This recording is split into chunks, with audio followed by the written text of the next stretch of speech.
Round 1 at Jacarapagua came and went, and with it, Peter Duivelar proved supreme. Duivelar, he looks like he's going to perform his first ever double win in the Touring Pro Series.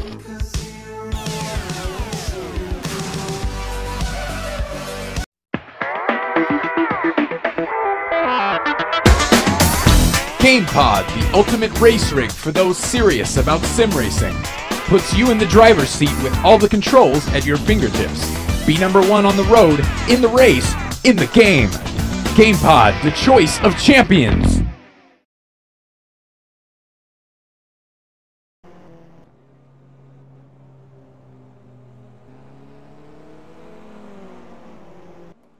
Well, good evening everybody, and welcome to live and uninterrupted coverage of what is another round of the inaugural GamePod.co.uk Touring Pro Series Virtual Mini Challenge. I'm Scott Woodwiss, hopefully you remember me from the Virtual Clios, and I'm here running solo tonight. I'm doing a bit of cameras and comms tonight to hopefully give you a rather enjoyable broadcast.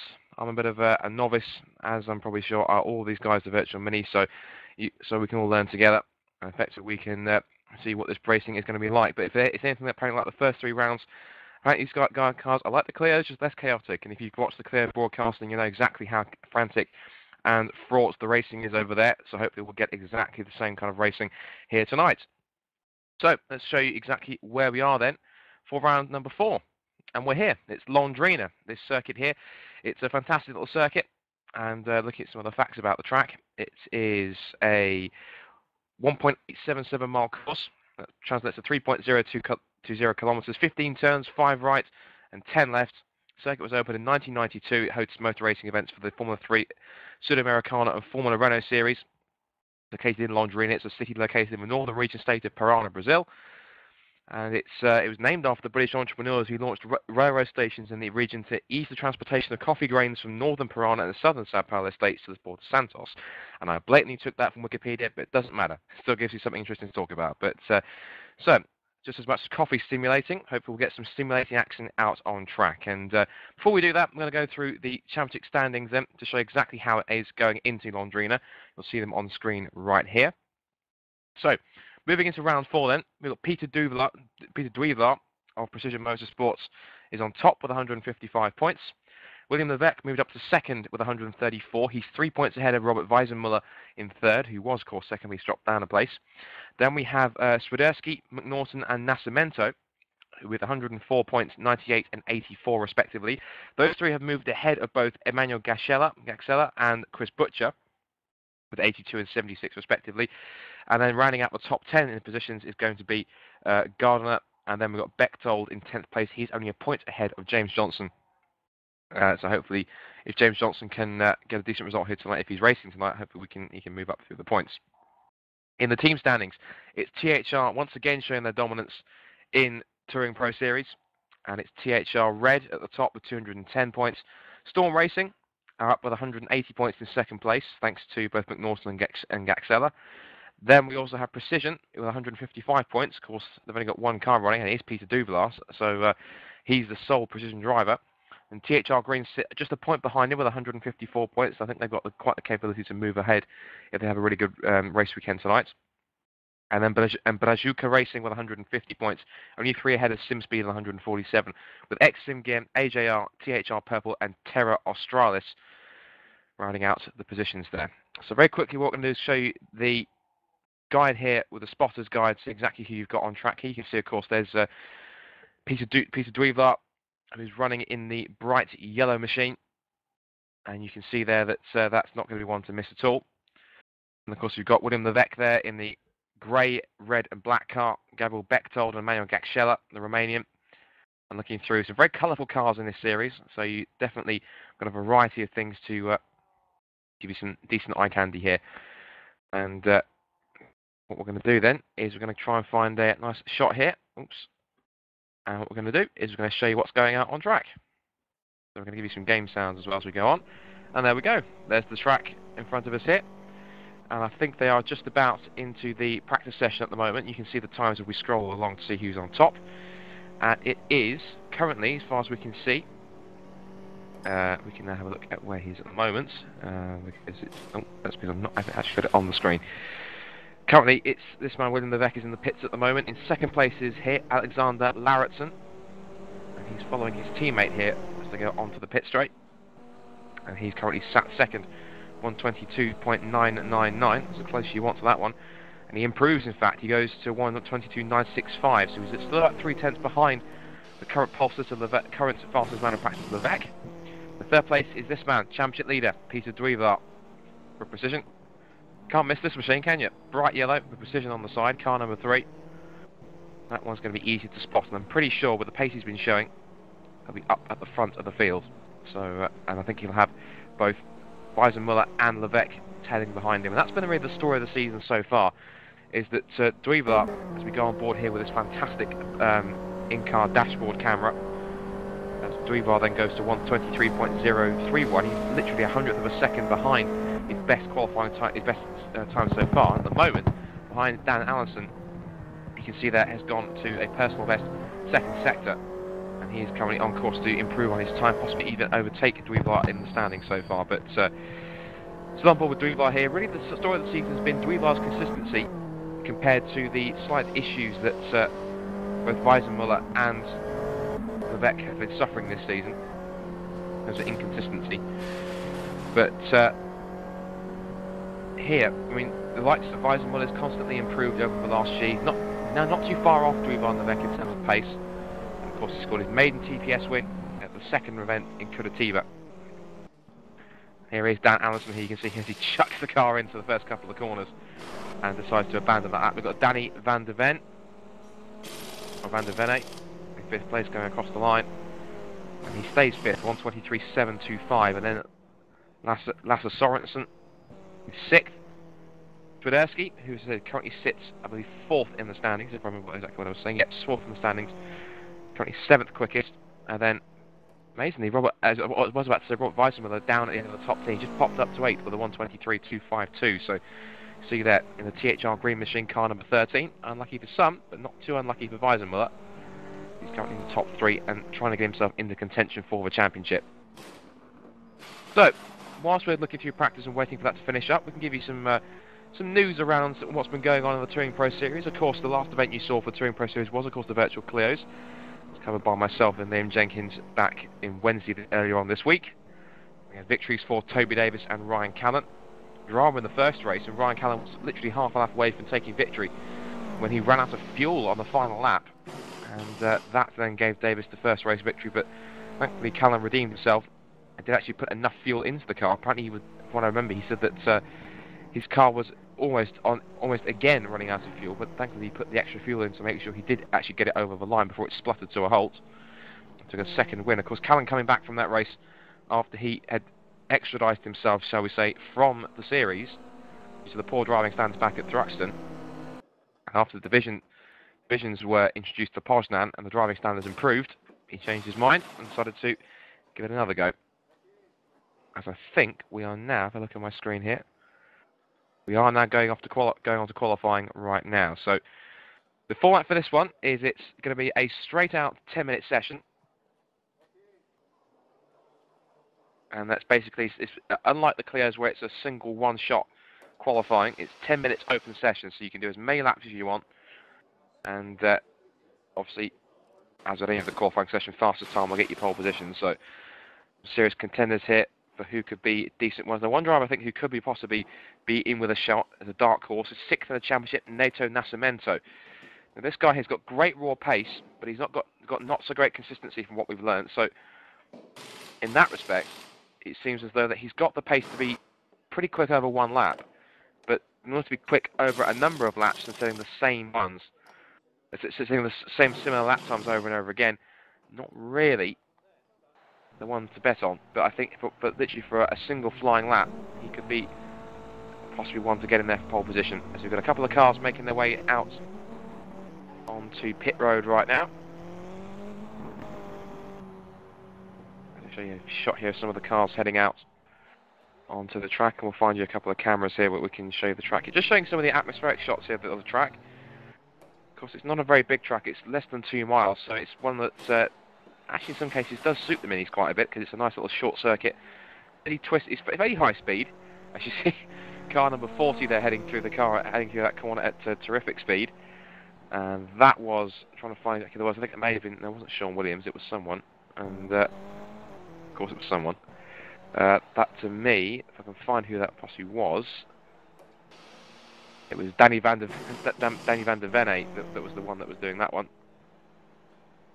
So, see there, as he heads onto the back straight.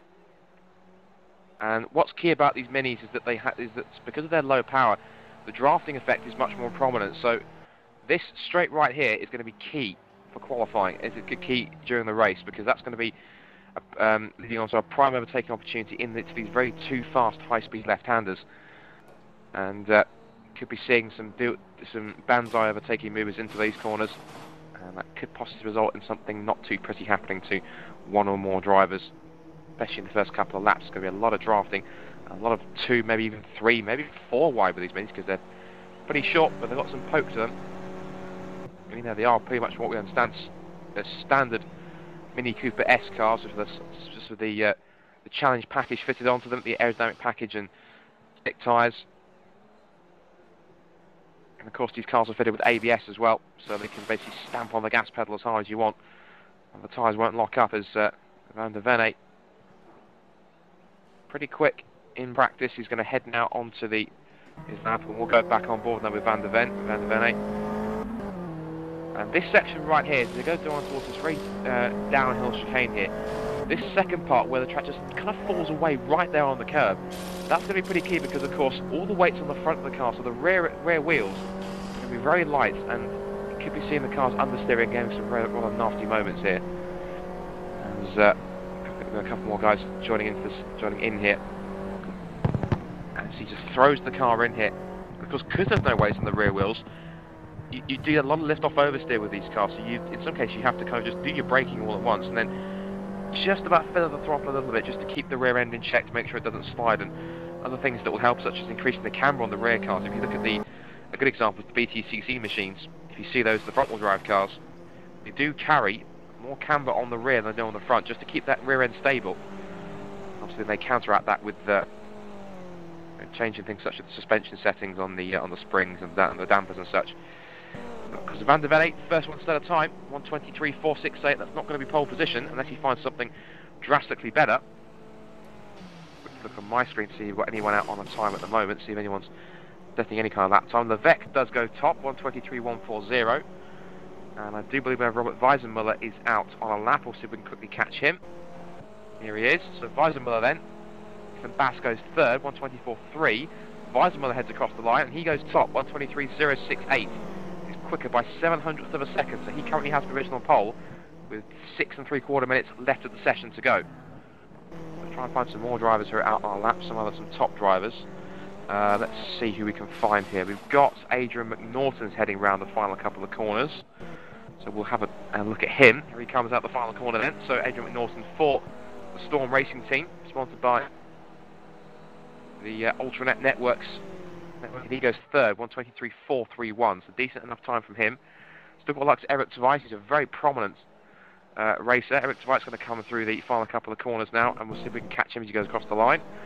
And his time, and actually Darius Swiderski's sitting a great time at the moment, 5th quickest. He's actually been personal best so far.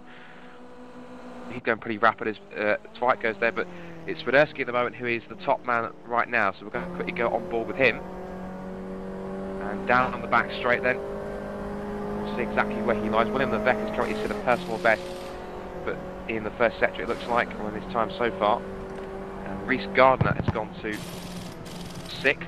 As Swiderski does set the personal best sector 2, and look at that, you've got to be very careful, very sideways. And he went out of the as he just caught too much curb on the outside of the corner, and that just sent the rear end round. But thankfully with the front wheel drive cars, the way in which you counter that slide, you just go ahead and give it a boot for the throttle.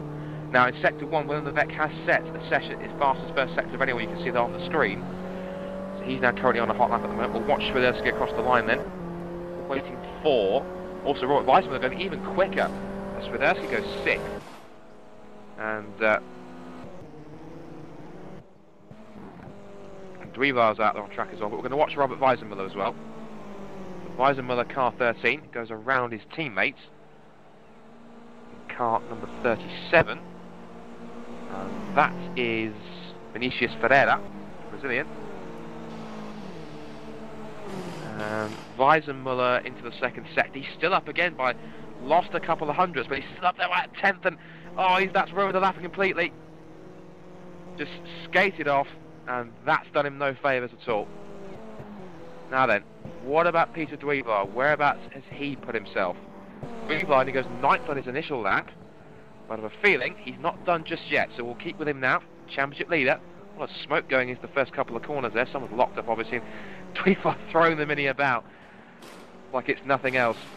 And currently, Dweevar is down at the first sector by a 10th. So Dweevar not really having the best of times here at the moment in this qualifying session.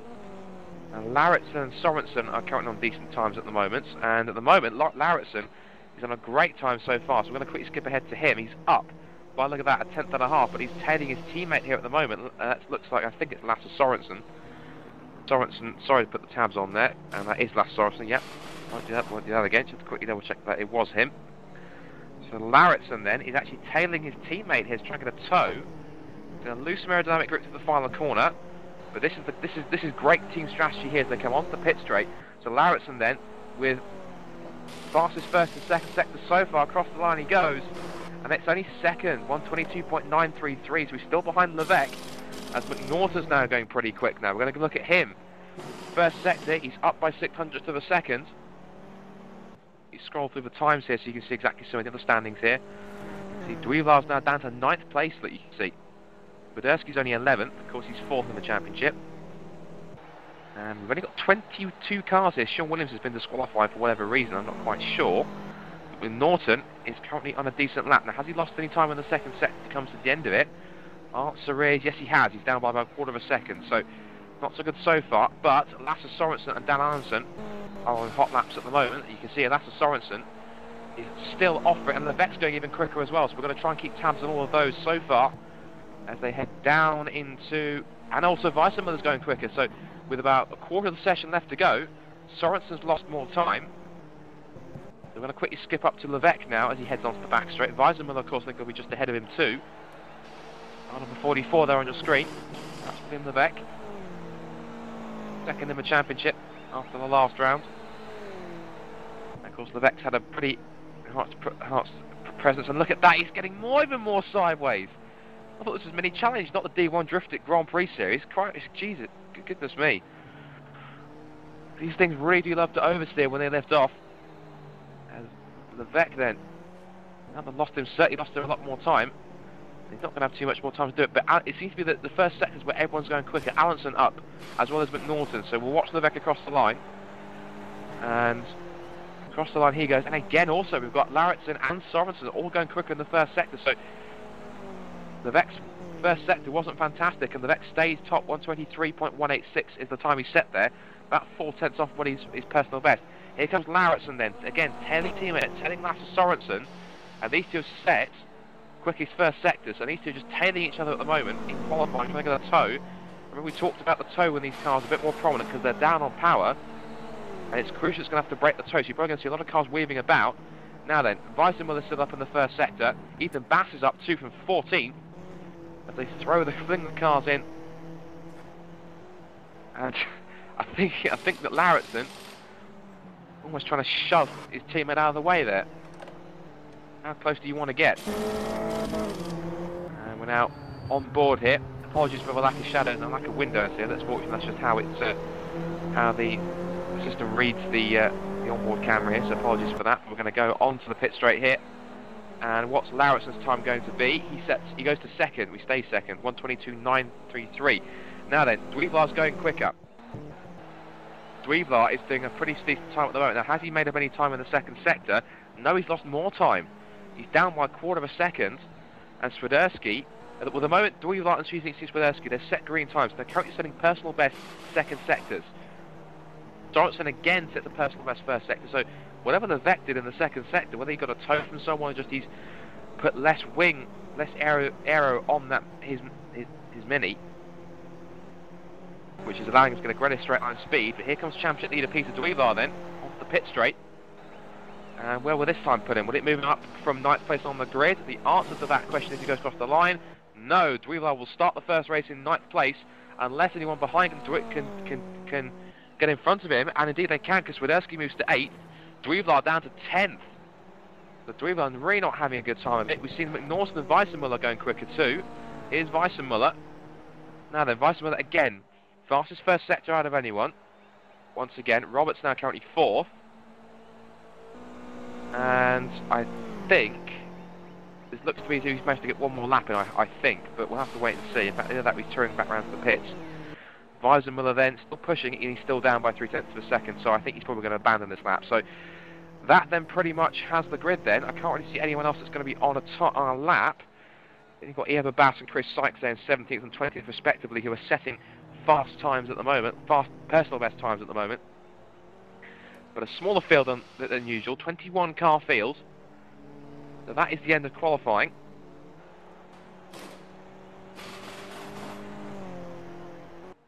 And what we will do then is that is the end of qualifying. Of course, we'll then come up with the.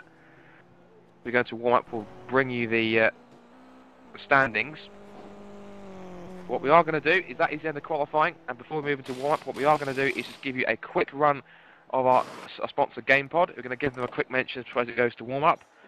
Of course, GamePod provide.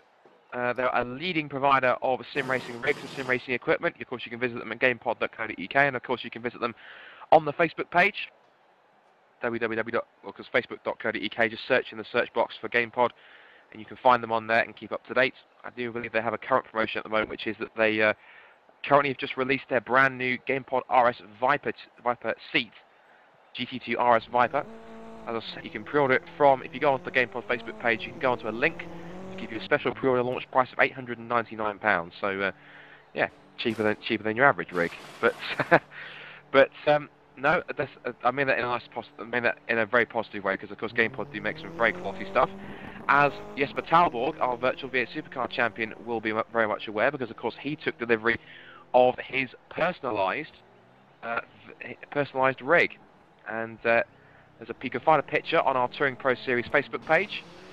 Took his personalised GamePod GT2 Evo racing rig worth €1,600. His prize for being, as I just said, our Touring Pro Series virtual V8 Supercar champion. So congratulations, Jesper. Hope he enjoys that. He's of course our resident Kimi Räikkönen, if you like. Very quick, but doesn't say too much. And that's why we love him for it, because he's a great laugh, and he's also a fantastic talent as well. So, as we move on to warm-up then, of course we'll go through the grid. As we move on to warm-up, we're going to quickly show you a quick video for our sponsor GamePod. And what we'll do then is, once we'll do that, we'll go ahead and run through the warm-up session, and then we'll get on to the first of our 220 lap races here at round 4 of the 2012 GamePod Touring Pro Series Virtual Mini Challenge here at Londrina. So stay tuned, and here's a word from our sponsors, gamepod.co.uk.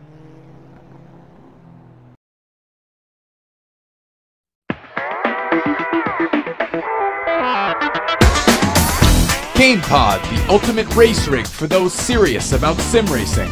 Puts you in the driver's seat with all the controls at your fingertips. Be #1 on the road, in the race, in the game. GamePod, the choice of champions.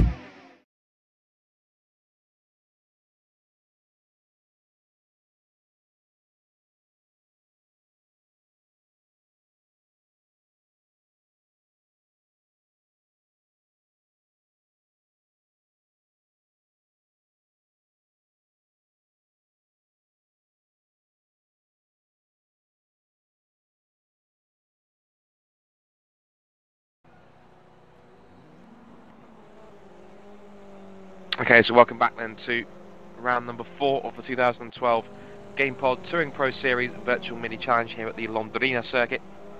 The name of the circuit is actually the Autodromo Internacional Ayrton Senna. So anyone who's here at Ayrton Senna, you know that it actually has a circuit named after him. Of course, it was built in 1992, as we said.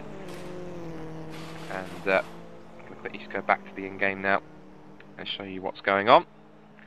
So, I was hoping we get the warm-up standings up, but I haven't got those at the moment. So what we'll quickly do then is we'll quickly go ahead and run through who is currently where at the moment on the grid then. So, pole position in the first race goes to this man right here. He's being held up by number 17. And that's William Levesque, car 44. Alongside him starting is going to be Alexander Lauritsen on the front row. Row 2 is going to be Adrian McNaughton. Alongside him is Robert Weissenmuller, currently 3rd in the championship. Then Dan Allenson will sit 5th on row 3. Alongside him is going to be Sorensen. And Eric, in fact, may even leave the grid until we get to the formation lap, because it's going to end a little bit confusing, because in the warm-up we get times going everywhere, and warm-up's a good chance for, if anyone's not quite sure, just everyone uses it to see how the car feels on a race fuel load, race setup, and also it gives them a chance to practice their starts as well, because the starts in something like this is Eric Tveit gets us on 2 wheels. He's never a very enigmatic driver. Eric Tveit, a very prominent driver in touring cars. He seems to love his tin tops, and Tveit himself is a man who, but this is his first race in the minis. One of the fastest drivers in World Touring Masters. Of course, he runs the Demon Tweaks Rover Vitesse, and he shows no fear in close battles, but as a result of that, in some cases, he is known for spectacular crashes. So watch out for him. Watch out for car number 83, the Ice Cold Racing car. What a fantastic livery that is for the Ice Cold Racing team, with the Ice Peak sponsorship, and the blend of the colours looks really nice. But then again, I'm no livery designer, but it just looks cool to me, especially with the big Norwegian flag on the top. You can't really miss him. Car 83. And no offence to Eric, but I wouldn't be surprised if, thanks to his willingness to battle with people, he's one of the first cars that gets involved in a first corner incident. Again, no disrespect to Eric. I'm just going by what his bio suggests, or his notes suggest. His notes were typed up by one Robert Weissenmuller, who of course is the series admin, so for the minis. So there we go. What we're going to quickly do is we're going to try and see if we can find someone to go on a lap with. Now we're going to go ahead. Well, I was going to Peter Dweevler, but he's starting to push his car rather wide and explore the limits of the tarmac here. He gets back on track, and now he goes through. So what we'll do, if he's still going, we'll see if we can go onto an onboard with our championship leader then, Peter Dweevler, as he heads down towards the chicane.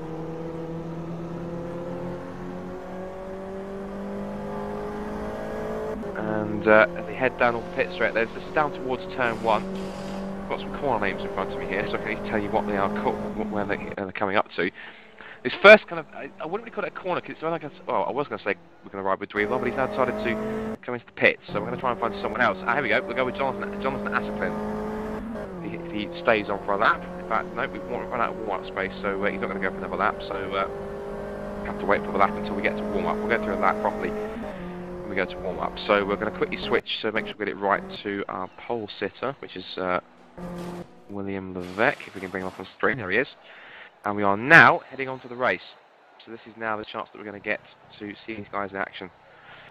Levesque, page up. I'm trying to actually find where Levesque is on the on my screen. There we go, that's better. Right. So you're looking at the drivers there.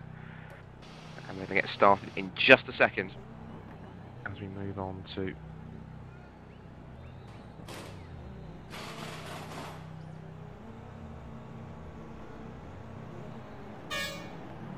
oh, and we're not going to do a warm-up, we're going to go straight to the start here then. I thought we were going to warm up, but off we go. Lights are up. And away we go. Decent start by Levesque. Decent start, everyone's gone away cleanly it seems. All equal starts, I think. Or, unless this is the warm-up lap. Very hard to tell with this lot. In fact, they're going to go side by side. In fact, Levesque, I think he's going to go... We'll have a look in a second. Never mind. Levesque, they had a decent enough lead. I think this is probably warm-up lap, I think, because they all go around at once. So, apologies. Again, first time I've done the mini, so apologies if there's a bit of confusion. But, right then, we'll go for the grid then, as it stands. So, on the pole position is William Levesque then. In car 44. Oh!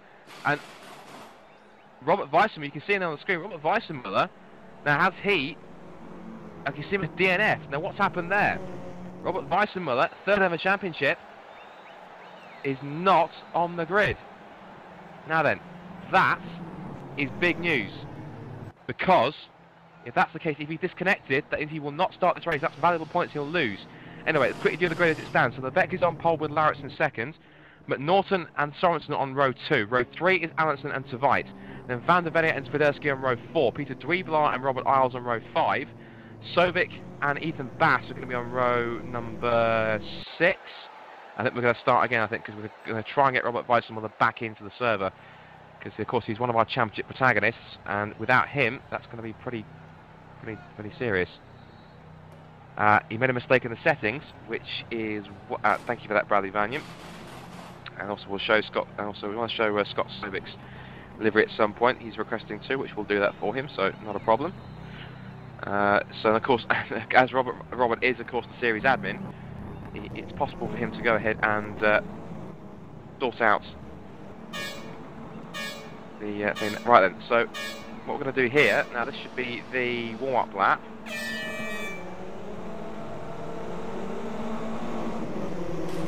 So then off they go for the warm-up lap. Oh no, in fact, it's to start again, I'm pretty sure. So down towards turn 1 they go. There's 3 wide then, so the Beck is now going to go off the line. He'll lead them all towards the first corner. We've got Lauritz and Allison side by side as they head into turn 1. Oops, that was wrong. And through the first couple of corners they go. They seem to be pretty clean as all 21 minis filter through for the first time. And looks like the Beck's got the run so far. Lauritz takes second. Allison's third. Weissmuller still sits fourth. McNaughton's down to 5th off the start, and Weissmuller already attacking, trying to get up the inside of Allison into the chicane on 2 wheels. God, it's as close as you like. You already look at Weissmuller taking risks on the first lap of 20, but look at that, Levesque is starting to sprint away at the moment with Lauritz in second. Now a great train of cars. This is the drift drop we were talking about. Look at them, they're drafting like NASCAR down. This is fantastic. Weissmuller to the inside of Allison for 3rd place, down into the end of the straight. And there's a bit of contact, Allison going very sideways, but Allison's whole station in 3rd place. Weissmuller 40's point again. There's a car wide in the background. Who was that? That's Van der Venne, car 40. He's down to 12th place. And Dweebelaar is already up to 8th off the start. So championship leaders there is now Tveit and Sorensen go side by side. You can see that, I think, in fact, they're still going side by side. Sorensen, look at that, trying to force the issue with Tveit up the inside. As they pull up the straight, they've got the car side by side. Again, that's Allison and Weissmuller still battling for 3rd place. Across the line they go. It's Levesque from Lauritz. And also they go 3 wide. Look at this, McNaughton's going to make it 3 wide. Down the pit straight, down towards the first chicane. Weissmuller in a sandwich between Lauritz and Allison. Look at this, they're going to come together. Weissmuller backs out of it wisely. And that's... Well, there goes McNaughton across the grass. Allison and Weissmuller go back through. And now Weissmuller once again up the inside. Fantastic race. It's only lap 2 of 20. Still got more 18 laps to go. Steady on, boys. And now look, they're still side by side. There's a tandem drafting this is. As Weissmuller again goes round the outside into the chicane. And again on 2 wheels goes Allison. This is sensational stuff. They said it was minis without being chaotic. It's been anything but... It is chaotic. The first 2 laps. Now we've got side by side. That's again looks to me like McNaughton side by side with Tveit. And Dweebelaar getting involved as well. The first 2, which is Levesque and Lauritz, pulling away, but it's a fantastic step. You can't take your eyes off it. As Allison gets again sideways, so does Weissmuller too. We're going to try and get, I think we can try and get a rear end camera here, off the rear quarter, I think, if we can get to that one properly. Nothing's going right there. There we go. Look at this. You can see just how close Dan Allison is, look. Monster in the back of that car. Tveit's going up the inside, and McNaughton in the background. I think he's made it 6. Dweebelaar's trying to shove his nose in the inside as well. But a fantastic start, look at this for the minis. And the first, they're bolting away. It's Weissmuller, the Weissmuller wagon, shall we say. Oh, that's a terrible joke, but we'll carry on nonetheless. As Weissmuller now under attack again from Allison. The slipstream is being very effective down towards first chicane. Car 51 on the inside of car 13. And we've got cars still side by side again. That's McNaughton. And also Lasse Sorensen's trying to get involved too. And they hop over the curb. So that's a car from the background. Now who was that?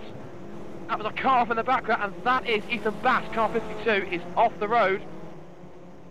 And he's keeping going now, so, but again, you can see it's Levesque leading by 1.1 seconds from Lauritz in 2nd place. They head onto the back straight once again for the 3rd time of 20. And look at this threesome, this trio of cars here. It's Weissmuller, Allison and Sorensen. 1, 2, 3 can throw a blanket over them. As now McNaughton coming under pressure from Dweebelaar in the background. That's the yellow car behind car number 8. And look at this, we've now got side by side, almost 3 wide again in towards the corner in the back straight. Weissmuller holds on to 3rd place. Allison still has 4. And Sorensen starts 5th again. Look at that. Allison getting his nose up the inside again. Sensational stuff from the minis. This is awesome. And Tveit's looking up the inside of Sorensen again. There goes also Dweebelaar. up the inside to take 7th from McNaughton. Swiderski in the background trying to look as well. This is the battle on track here, it seems. Weissenmüller holding on for 3rd place. We don't look anywhere else. As we head now onto the pit straight once again, looking back, we're going to be as Levesque sets the fastest lap of the race. And 1:23.276. Excellent stuff then. Only on lap 4, and the action is absolutely fast and furious so far. As you'd expect, he's bit nothing less than the minis. And again down towards the chicane, as Allison again thinks about going up the inside, but Weissenmüller has it covered, he sees it coming, and again Allison looks to the inside. He's really putting the 3rd place man under pressure. Weissenmüller doing everything he can. Of course, he's got these renewed confidence. Of course, took his first TPS win back in Curitiba, and he's been a championship contender ever since. You can see there the yellow car on the back of this train. There he is, the 5th car in shot there is champion leader Peter Dweebler. He's trying to get himself into this, as again they're slipstreaming and weaving down the back straight once again, from left to right. And here comes Anderson, bump drafting Weissenmüller down the back straight. It's like literally, it's like tandem drafting down the zone in NASCAR. Anderson in a car 51 trying to go down the inside, but look at this Weissenmüller again holding on. These guys are to control their cars again. Anderson back up the inside. He's having another look, he just cannot leave, he wants 3rd place for himself. And again, he ducks to the outside, thinks twice about trying to have Weissenmüller into the penultimate corner. And Zweitfans says, hey, telling him, boys, I want a piece of this action too. He's going to jump into 6th place, with Dweebler following suit. Apologies to Levesque and Larritzen because they're up at the front. And Levesque again sits another fast lap of the race, 1:23.40049. But we just cannot take your eyes off this wonderful piece of battling here between the... It's a battle for 3rd downwards, as again Weissenmüller has Allison on his outside, but again the THR green driver has it covered. Or does he? Because now look at Allison, gives him a bump on the exit of the chicane. Now down towards the hairpin, which takes him up towards the chicane. And that's Sorensen up the inside. Sorensen up the inside for 4th place. So now it seems, looking back, this is on board with Lasse Sorensen, then looking back at car 51, Dan Anderson, as they again fling themselves through the chicanes at high speed. Look at that bit of curb, using the tarmac on the exit. Now here comes the draft once again. Now Anderson will try and get a toe, getting closer and closer. Just how close can he get now? And also, of course, you've got to think about, because Sorensen, we think about trying to close on a Weissenmüller. You see Anderson swerving one way then the other, trying to distract the 4th place man into the left-hander. And once again, Weissenmüller in the green and black car. Then you've got, looking at Lasse Sorensen in 4th place there in the Touring Pro Series backed car. Then Dan Allison behind in the red and black car, and then we've got Eric Tveit trying to put his nose up the inside in 5th place in the Ice Peak sponsored Ice Cold Racing Machine, with Dweebler and McNaughton holding station. You can bring it up on screen. I'm going to quickly have a look at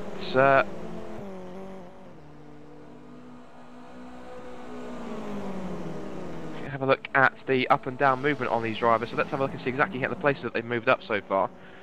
We can get it working, because I can't at the moment. Oh, and 2 wheels for Lasse Sorensen. They've got huge anti-cut curves here, and it's fantastic because it gets these cars up on 2 wheels, and it just makes the racing so much more exciting. As again, Sorensen holds the inside line, Anderson goes wide, Wright tries to follow suit, but Weissenmüller controlling this group here, controlling the pace, as they hop down to the chicane and back onto the back strip behind the pits. And you can see there that Larritzen starting to give chase to the Levesque. Now the gap's 1.2 seconds. And we're going to go on board here looking forwards. Lasse Sorensen's car. There's the green and black car of Robert Weissenmüller, car number 13. As he decides that he wants this place here on lap 6:20 here of versus 2 races here in round 4 of the 2012 GamePod.co.uk Touring Pro Series Virtual Mini Challenge here at the Londrina circuit in Brazil. As we've now got Dwight going up the inside of down, so he's taken the place. Look at Dweebler as well. Dweebler forces the issue. Championship leader thinks, I'm not hanging around anymore. This is going to be my 6th place. I'm storming towards the front. He's sapping his authority at the moment. Side by side with car 51. And Dweebler takes 6th, or has he? Because Dan Anderson is not going to let that go. He's a very feisty driver indeed, as he's proved so far in this race. And he kept it. Has Dweebler kept the place? I don't think so. Oh, and Anderson majorly sideways, as was Adrian McNaughton. 2 wheels for both of them. You can see how hard these guys are pushing. Each of these guys wants to get as many points as they can, and you can see exactly how desperate they're going to get. And Tveit, of course, is heading into 5th place, and chasing after 4th place Lasse Sorensen then. So Dweevar then, after a poor qualifying that only saw him start 10th, storming towards the front, but just how quickly will he be able to do it, and how much time will he have? And if Dweevar's car wasn't there, Allinson would have almost, or would have surely rolled his car. So I think really that Dan Allinson, as much as he wouldn't have appreciated that move, appreciated the move, in any case he would have had it. As Allinson goes wide, I thought I saw him get out of shape. And he's lost another place now. That's to Adrian McNaughton in car 8, the Storm Racing Team car in front of him. So Allinson finally cracking under the pressure, and he's now down to 8th. And his teammate Darius Swiderski, 4th place in the championship, dropping back. And someone else is dropping back is 2nd place Alexander Lauritsen. Gap is down to what? It's now gone out to 1.7 seconds. So Lauritsen falling away from Levesque at the moment. This is exactly what Levesque needs as he heads to the first chicane. What about our what about our terrific battle for 3rd here? Well, Weissmuller has it for now, but Sorensen is lurking largely in his mirrors there. Out of the hairpin. As they head through, Weissmuller holding station right now. Onto the back straight once again, you can see that Levesque leading from Lauritsen, Weissmuller, then Sorensen, Tveit in 5th place, Dweevar has 6th, McNaughton has 7th, looking back at some of the other drivers. Jonathan Osserklint is out of the racing today with suspension damage. We still have 20 cars left of the 21 that started, and we're heading towards halfway in this first event. On board with Weissmuller, this is the view he sees. They see 2nd place up ahead there are Levesque and Lauritsen.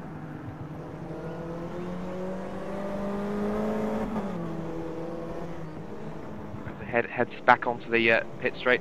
This final corner here is a pretty key corner because it goes uphill, and if these guys are gearing their cars for the slipstreams, as Levesque gets another fast lap of the race, dips into the 122s for the first time.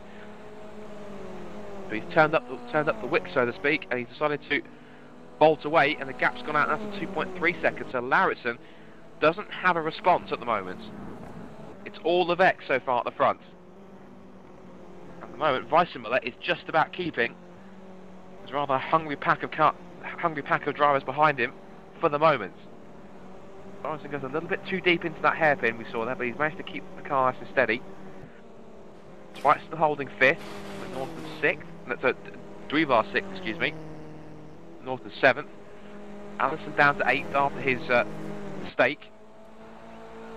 The back straight once more. And Peter Peter is definitely starting to come forward, we're being told. His lap time's looking pretty good. He's only 1.3 behind the next car he needs to try and catch. In fact, it's 1.2 now, you can see. It's gap between Tveit and Dweevar is now down to 1.2 seconds. And speaking of getting closer, can you see Sorensen? You see the gap is noticeably shorter between cars 13 and the game pod backs, the default car, if you like, behind him. But up onto the pit straight again. And as we were saying about the gearing, so these guys have geared these cars for the slipstreaming on the back straight. If the gears are too long or they're in the wrong gear, it's going to put them at a disadvantage coming onto the pit straight. It's an uphill climb onto the pit straight out of the final corner. And if their gearing's wrong or they get bogged down, that's going to put them at a disadvantage to the cars behind them. As Weissmuller goes a little too deep, outbrakes himself just slightly into that first chicane. That's put Sorensen right onto his back bumper. We're going to look again from the back here of Weissmuller's car here. Apologies, we're not really covering anyone further down the field, but this is where all the action is going on at the moment. He's back from car 13, Weissmuller. That's been corrected by Caminaro Bogdan. He's looking out for me on the broadcast. The cars don't have gearing, only wings, brakes and tyre pressure, so thank you for that. Thank you for that, Bogdan. I didn't realise that. I thought these cars would have gearing. But who needs gearing when you've got legs like that for Lasse Sorensen? Especially he's trying to get the legs on Weissmuller, I should have said. Sorensen is definitely trying to push forward. Cars have a generally fixed setup. But of course, there's a few things they can change, we said, like the wings, tyres and brakes. That's what makes the racing so close. Although that's close is not really the word, but you see the gap that Levesque pulled out now to Lauritsen, 3.1 seconds, as now, for the third is just about getting nice and close right now. And whilst you watch this one, I'm going to quickly look back here through the field to see if we've got any more battles going on here that are quite close. Here we go, battle for 10th place here. We've got Vinicius Ferreira under pressure from car 94. That's Reece Gardner. And we've got a battle. Gardner's going to go to the outside here. Has he got the run he needs down towards the chicane? This is Weissmuller's teammate, the THR Green. Ferreira breaks that a little bit later, but Gardner goes with him. And again over the anti-cuts. But Gardner is holding off just for the moment. Just in the background there you can see that is Ihab Abbas. He started near the back of the grid. He's up to 12. Great driving. Car number 10 there you saw on the shot. And tailing him is car number 11, Sean Williams. And then we've got back here, we've got car 17. And we've been told we had a pass to third place. Apologies, we did miss that. Sorensen is through. So let's see if we can get a replay very quickly. In fact, we'll stay with that for the moment because you see Sorensen's under pressure once again now from Weissmuller to get that third place back, and Tvite's trying to get into the mix too. And he wants this very, very badly. He's definitely keen.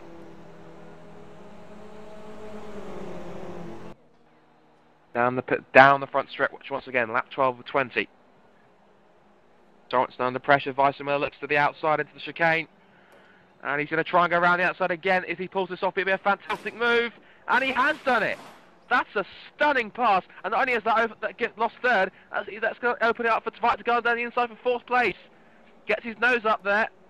Now then, is he going to force the issue? Is he going to try and give him a bit of a bump and shove? I don't think so. I think he thinks better of it, unless he's going to get a penalty. But what a move that was from Robert Weissmuller. Excellent stuff from the German to make that move stick. That was an insane piece of driving. Well done. Now then, we'll see if we can quickly get a replay here then.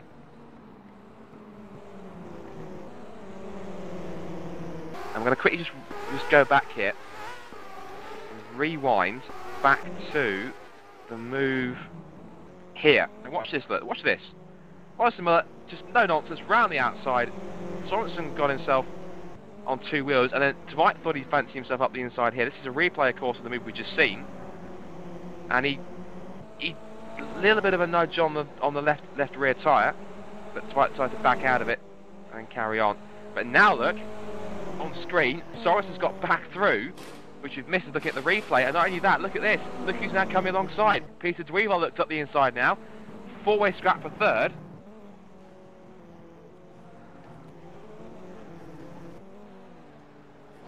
And that's now... oh, Weissmuller's lost that major because now Tvite's gone through.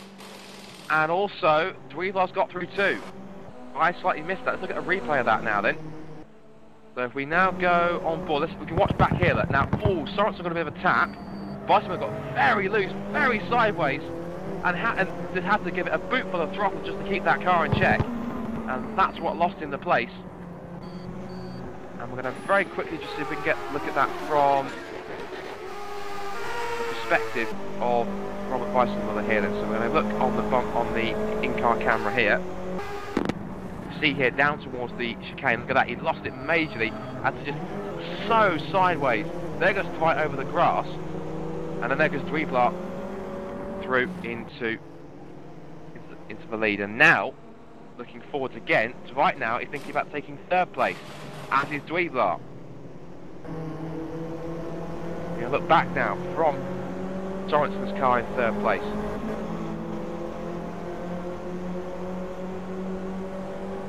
And Tvite now looking to what will be the inside down towards the chicane. I think he might try and be last of the late breakers. We're going to have a look here on the TV cameras. Look at that, he's gone very, very deep onto the brakes.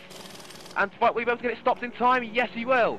So Eric Tvite gets the third place. Dweeval gets on two wheels through the chicane. And Sorensen's trying to try and fight back. He's going to try and go around the outside this time. But Tvite plants his car right on the inside of the corner and says, no, not on your life, sunshine. This place is mine. If you want it, you're going to have to prize it from me. That's exactly, and I think that's pretty much Sorensen saying challenge accepted, because here he comes down the back straight, and then Sorensen's for third place again. These four have been going at it all race long, And here comes Sorensen then, to the inside. And Tvite's power to defend, I think, unless Tvite tries a very brave move around the outside. But no, he decides to let Sorensen go for the moment. And now Dweevar's been invited up the inside now. And just about gets it stopped. I thought he was going to go straight into the side of the Ice Cold Racing car. Now Weissmuller trying to get back into the fight now. On the outside, there's contact between Weissmuller and Dweevar. Dweevar gets pushed wide a little bit. And this is amazing stuff here on lap 14 and lap of 20. Apologies, we haven't really covered the first two cars. Still the vet leading from Lauritsen by 6.4 seconds. But these four just providing absolutely sensational entertainment. So it now stands right now. It's going to change in a second. As the standing as you're seeing it, Tvite then in third place at the front of the field. This group, car 83. Then the red car there of Sorensen in fourth place. But for how much longer? Down inside and towards the chicane. He rolls back out and Weissmuller's back up to fifth. He went up the inside of Dweevar down the pit straight. And Weissmuller again trying to this time pass Sorensen. Trying to force him wide. He's just about done it. Again, trying to just have a peek inside for fourth place. But doesn't quite make it stick. So Tvite then heads the group then through the chicane, hopping over the curbs. And look at now Weissmuller and Dweevar side by side behind there. And Dweevar takes the place back then as Allison's in the pits. He's obviously got a problem somewhere. You can see in the background Adrian McNaughton just kind of been left behind here. He's saying, hey guys, don't forget about me, I want to join in the fun too. But I think really he's not really got that ultimate pace to try and catch up. We did realize Adrian McNaughton, he's got some experience before in racing in the Gentleman Racing Club and also in the GPVWC Formula Challenge. And he's got experience in touring cars, also a little bit in single seaters. And Tvite is now through. So Tvite then is now to third place. Oh, what's going? Not sure what went on there. Looking back and there's some smoke there from somebody. I think that may have been Scott Sovic. And this is the Minardi tribute livery which you've got here, which Ivan wanted me to show off. So there it is, very quickly. We're going to get back up to the front because what's going on here within this block? Well, Tvite still has third. Sorensen still fourth. Dweevar fifth. Phil Weissmuller sixth. Then we've got Adrian McNaughton seventh. Eighth place now for Darius Swiderski. Ninth place here you can see is Vinicius Ferreira, then Williams and Gardner and Van der Venne and Isles. Then Scott Sobick in 14th. You have a Bass holds 15th, ahead of Mike Bell and Ethan Bass. Ray Liddy has 18th place in car number 12 you see there. And then Chris Sykes is trundling around at the back along with Dan Allenson in car 51 who was near the front. But unfortunately got caught up in a few incidents. But there's our leader, car number 44, William Levesque. At the moment in a class of his own. 8 seconds is the lead he has to Lauritsen in second place. There he is.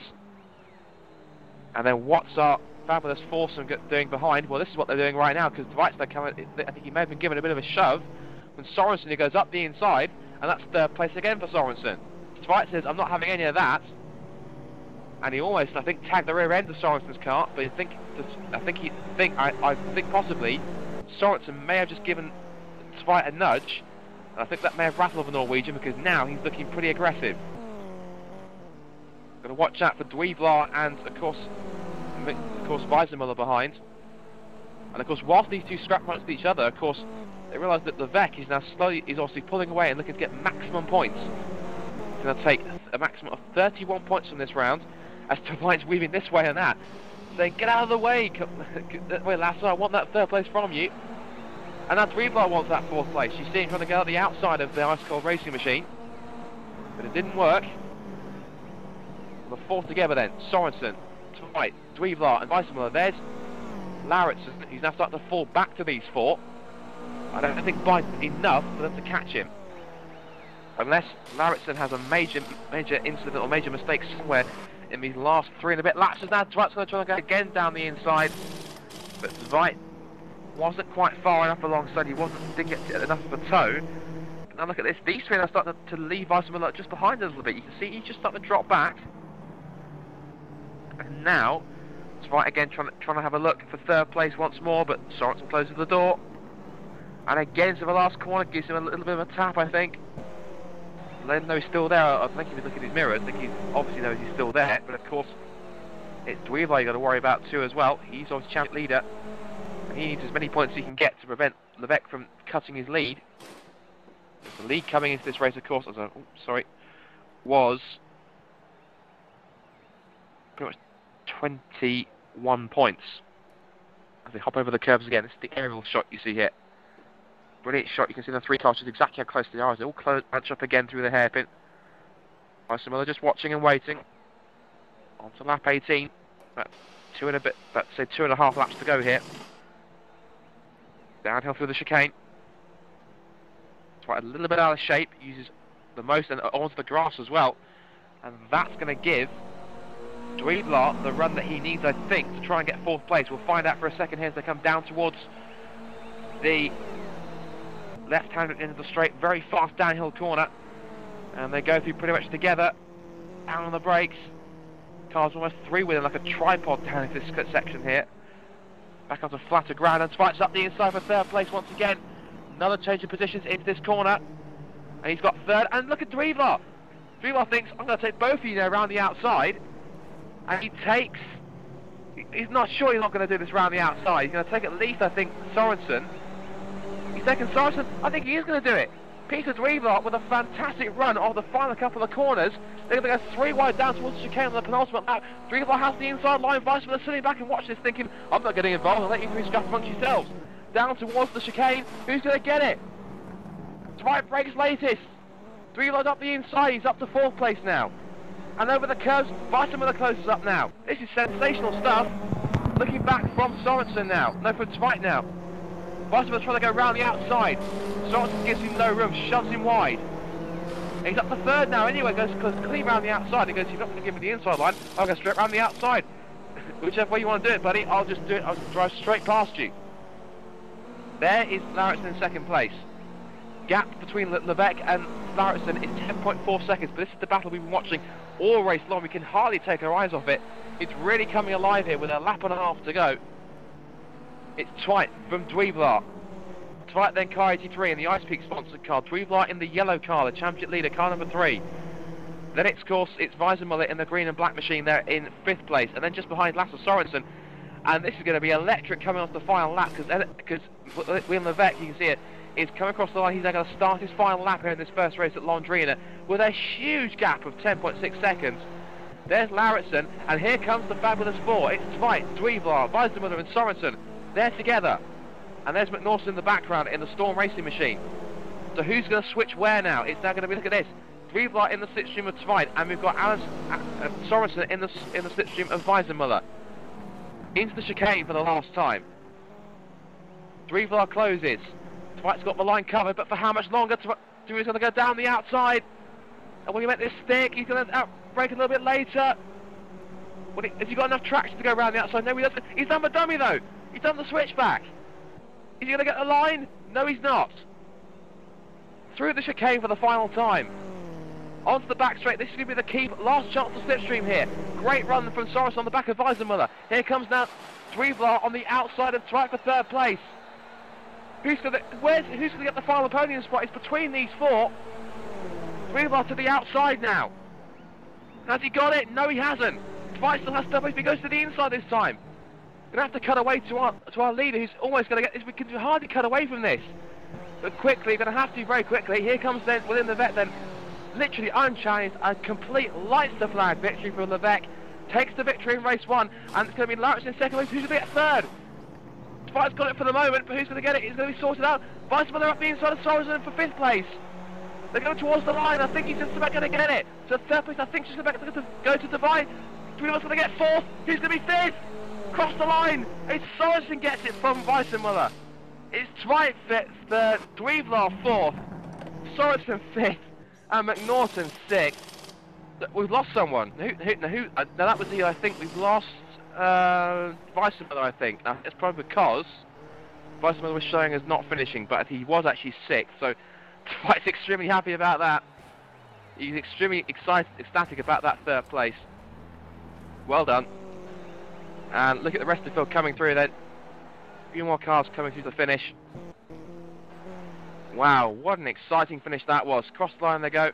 Ethan Bass 50. Look at that, and Mike Bell and Ray Lilly right to the line for 16th. We still have a few more cars coming through to finish the race. And we'll see them across the line in just a second. But insane driving all down the field. And this is the final finishing positions then. If we look now to get some stats in, here we go. William Levesque takes the race victory in race number 1 by 11.9 seconds from Alexander Lauritsen in second place. Eric Tveit gets third, just on the line, from Peter Dweevelaar in fourth. Then Sorensen nicks fifth place from Robert Weisenmuller, who's not on the screen there, but he was classified sixth. So just needs to, everyone from sixth downwards needs to be moved down a place, because Weisenmuller was actually sixth on track and he should get those points. Then it's going to be Swiderski. It's going to be McNaughton will be classified 7th, I'm pretty sure. Then it'll be Swiderski 8th, Ferreira 9th, Williams is going to round out the top 10.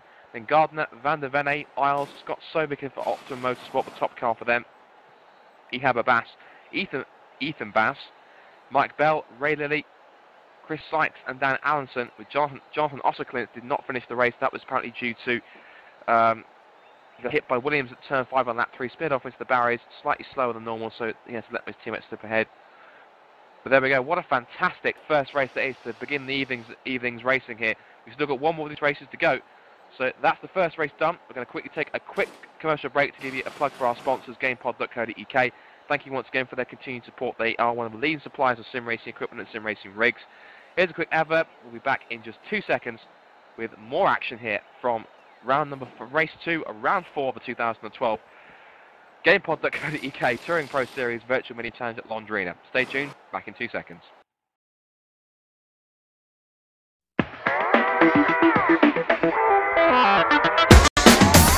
GamePod, the ultimate race rig for those serious about sim racing. Puts you in the driver's seat with all the controls at your fingertips. Be number 1 on the road, in the race, in the game. GamePod, the choice of champions.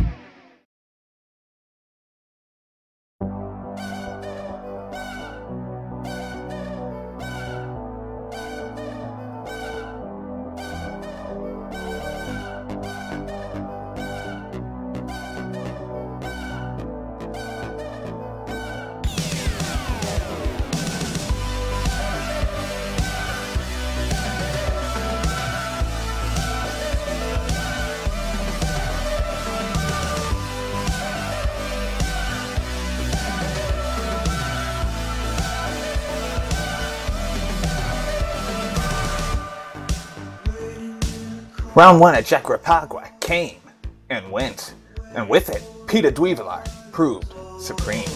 Dweevelaar, he looks like he's going to perform his first ever double win in the Touring Pro Series.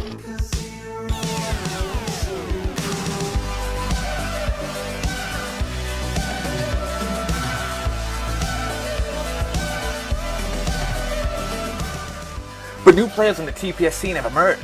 Brazilian star Gabriel Bechtel stamped his name near the front, and Emmanuel Gaxella looks prepared for a championship run.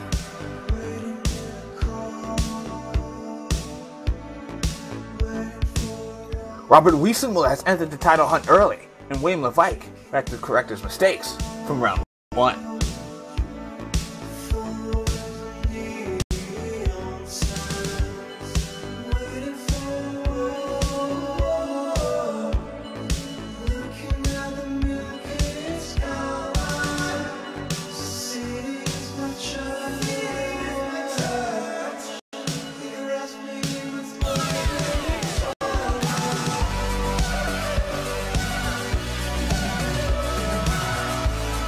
Round 2 is here, and the field must conquer the twisty bends of Curitiba. The championship beat carries on. Who will set the tone? Virtual Mini Challenge, Round 2, next.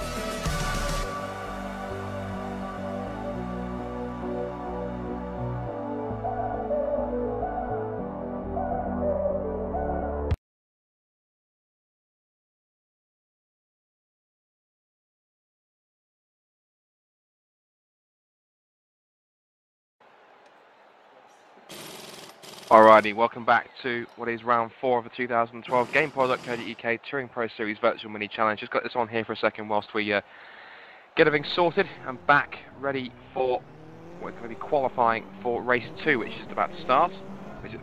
Qualifying for race 2 is just about to start here. Cars queuing up at the pit exit. I'm waiting for them to go. And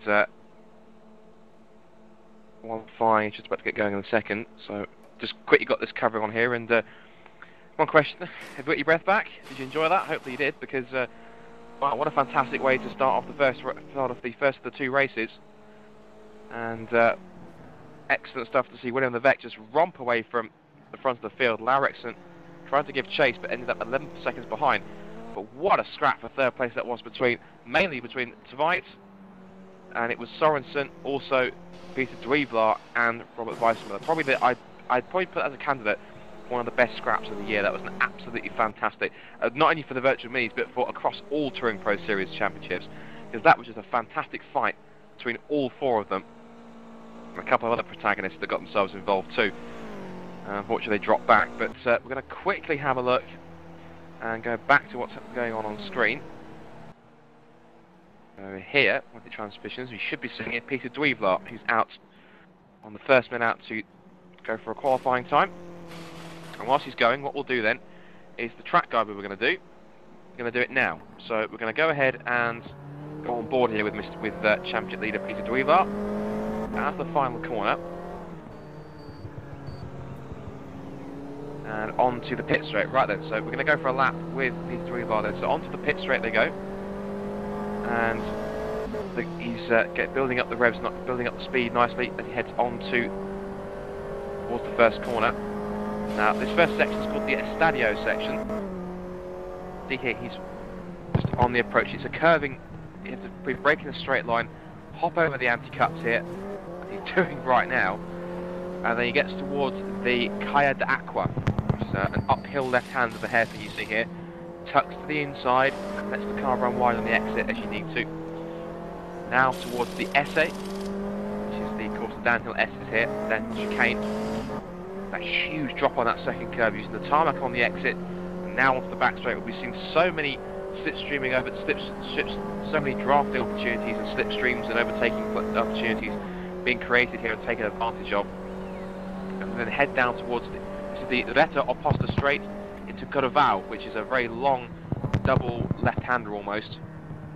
And they head through up towards the Boxes corner, which is long left-handed hairpin, and then the final corner, which is the Vittoria corner. Again, that key corner uphill. This is where the power of the Mini really needs to come into its own. Get as much traction as you can onto the pit straight and across the line. So that's a lap of Mr. Peter Dweevelaar, and what is the time that he sets?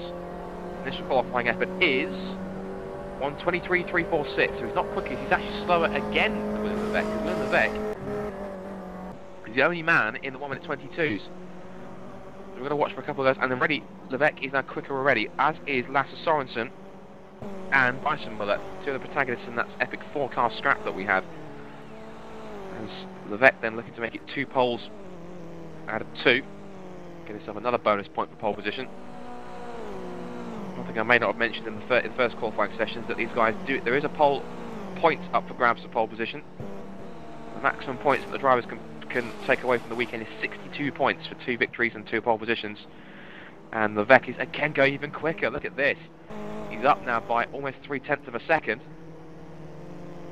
And he heads towards the Boxes corner. He's being held up, I think, by car 34. That's the Auto Trader backed car. And this is not really going to help his lap at all. He may even feel he's been bulked here as he heads to the final corner through the Vittoria corner. And car 34, oh, that's not good at all either. Really not moving over. You can get a tow from him down the pit straight here, but it's not going to be, I don't think, too much. And he does still go even quicker, but I don't think as quick as he would have liked to, because Levesque held up on that lap. Here's Lasse Sorensen being tailed once again by his teammates. And Allenson is also going pretty quick in 3rd place at the moment. Sorensen heading through the Boxes corner. And there, car 52 is, of course, Dan Allenson, who set a personal best in 2nd, so he'll go across the line in just a moment. And will he improve? Answer is no, 1:23.267, and that I think he may have done. And Sorensen improves to 2nd, 1:23, he's still 2nd, he does a 1:24.763. Now then, we've got Reece Gardner on a personal best at the moment. As Dweevar's now on a lap also. But there's Eric Tveit now, who's got up to 7th place. Stay with Dweevar, I think. See how he's getting on. He's down by almost 4/10 of a second, so it looks as though that Dweevar doesn't have the qualifying pace as he gets sideways there through Carval out towards Boxes. Dweevar doing very well. He's been very consistent. Some great results so far in the season. That's why he's leading the championship. But of course, I think Levesque is definitely going to try and cut into that points lead. He definitely would have done that in the previous race. Dweevar across the line. Does he improve? He does. 1:23.310 to 5th place. That's currently row 3 on the grid. Now then, Weissmuller's gone off to start a lap. So we'll stay with him. In fact, we'll go on board with him, I think. We'll go on board on the... with this camera here. As he gets a little bit loose on the entry towards the first chicane. The Estadio chicane. The Caia d'Aqua. The uphill hairpin here. Lovely short circuit here. Lots of elevation changes here. Plenty of flowing corners and one or two little round technical sections like the little chicanes here. Really nice circuit. You can get a good rhythm on. As Adrian McNaughton is a brilliant lap time to go 2nd quickest and fractions behind Levesque. So Levesque is definitely doing an excellent job so far. In fact, McNaughton's going even quicker on this lap because he's actually set a personal best in set 2. What we will quickly do is we'll go back to McNaughton and we'll come back to Weissmuller, who's currently on his lap so far. But McNaughton is setting a quest for pole position, and will he be able to get it? Round the final corner he goes. Decent enough exit. Onto the pit straight. Now then, what can McNaughton do here? Came 7th in race 1. Across the line he goes, and he stays in 2nd. That was a 1:23.536. We lost all that time in sector 3. As we go back to Weissmuller, how's he getting on? Still 6th. 1:23.420. No one else is really going quicker because Gardner is on a personal best. He's in 10th. It's car number 94. The Extreme Sim Gear backed car. I want to talk a few more topics to talk about as we look at Reece Gardner. Is that, of course, our sponsor is GamePod. If you guys are a fan of the Autosport magazine in the UK, you'll know that you may even remember that the famous artist Jim Bamber actually did some GamePod cartoons. But we'll come back to that in just a second because Dan Allenson is currently he's currently trying to stake his claim for pole position. Fastest first sector of anyone with a quarter of the session to go. It's car 51. On board with Allenson then. Uses all the exit curb and gets himself back onto the track. But as he goes down the back straight here, and Levesque's going even quicker as well. So we can, and Sorensen too. So we've got a couple of cars to watch out for. There's Allenson then 5th. Quickly cycle through the positions to see exactly who is where here. And Allison's lost more time though. He's down only by about a couple of, almost just under a 1/10 of a second. Allison then can at least get himself, I think, somewhere near the front row of the grid, if not 3rd place on the grid. He currently sits 5th. And provided he doesn't get held up here, that's Scott Sobick there ahead in the Optima Motorsport car. He should be okay. Enough of a gap. I don't think it's really going to affect his aerodynamics there. As someone's popped up. That's Weissmuller. Weissmuller goes 3rd. 1:23.03 takes 3rd place. This time for Allison, where's it going to put him? The answer to that question is the 4th, 1:23, and Dweevar goes 3rd, just behind. So who have we got coming up on our lap now? We've got Sorensen then. Sorensen, we mentioned, was on a pretty quick lap himself, as is now Tveit at the moment, currently sat in 10th on the grid. 1:23.537 is his best time so far. But here comes then Lasse Sorensen. 5th in race, he was 4th in race 1, and Sorensen goes 4th. As now Tveit and Sobick are setting quickest first sectors. So we'll look back at Eric Tveit then. He's now down by 4/10 of a second. He's lost even more time. Personal best, as Levesque is going even quicker as well. So it's changing everywhere. As we go back up to Levesque then, we'll stay with him. And as he's on this current lap, see if he can go any quicker. Back to the point I was making about the Jim Bamber cartoons, is that Jim Bamber actually made a special set of cartoons specifically for GamePod. And you can actually, if you want to, you can get some of those cartoons on T-shirts. If you go to the GamePod Facebook page, you should be able to go in there and find out exactly how you'll be able to obtain them. As well as if you go and check out gamepod.co.uk, they've got all different products there you can buy, of course, the brand new rigs, That's the brand new GT2 RS Viper rig, with a special pre-order price of £899. And of course, they even sell wheels there too. You can either buy yourself a Logitech Driving Force GT or a Logitech G27 to go with your rig. There's various other products too. GamePod.co.uk, very valued sponsor here for us at Touring Pro Series. And of course, they back series such as the Virtual V8 Supercars, the Clios, and of course here the Minis, as Levesque then goes across the line, and he goes even quicker. Fantastic last sector from Levesque then, 1:22.767, right at the death, to increase his pole position time by a staggering almost 0.3 of a second. And McNaughton just stops on track and just gives up, because I think he knew that wasn't going to be quicker as Sorensen tours in too. What a final time it was from Levesque. He'll get now. It's been a perfect weekend so far, and if he can get himself the race victory and the fastest lap in race 2, that'll be the complete grand slam of the weekend here at Londrina. So, we'll go through the grid in just a moment, but we'll go through it right now in a second before we go to warm. So, Levesque and McNaughton get the front row of the grid, with Dweeblatt and Sorensen on row 2. Row 3 is going to be Weissmuller and Lauritsen. Row 4 is Allenson and Swiderski. Eric Tveit and Van der Venne take row 5. Row 6 is Gardner and Sean Williams. Robert Isles and Scott Serbico on row 7. Jonathan Osserklint and Vinicius Ferreira is going to be on row 8. Row 9 will be Ray Lilly and Ethan Bass. Ehab Abbas and Chris Sykes on row 10. And on row 11, all by himself, is Mike Bell in 21st place. That's the 21 car grid that we have for this race. So, very quickly, I'm going to give you another plug, another quick advert for our sponsors, GamePod.co.uk. Back in 2 seconds, and then we'll run through the warm-up, and we'll get set for another 20 laps of the Londrina circuit here for round 4 of the 2012 Touring Pro Series Virtual Minis, sponsored by GamePod.co.uk. Here's a word from GamePod, our sponsors. Back in 2 seconds.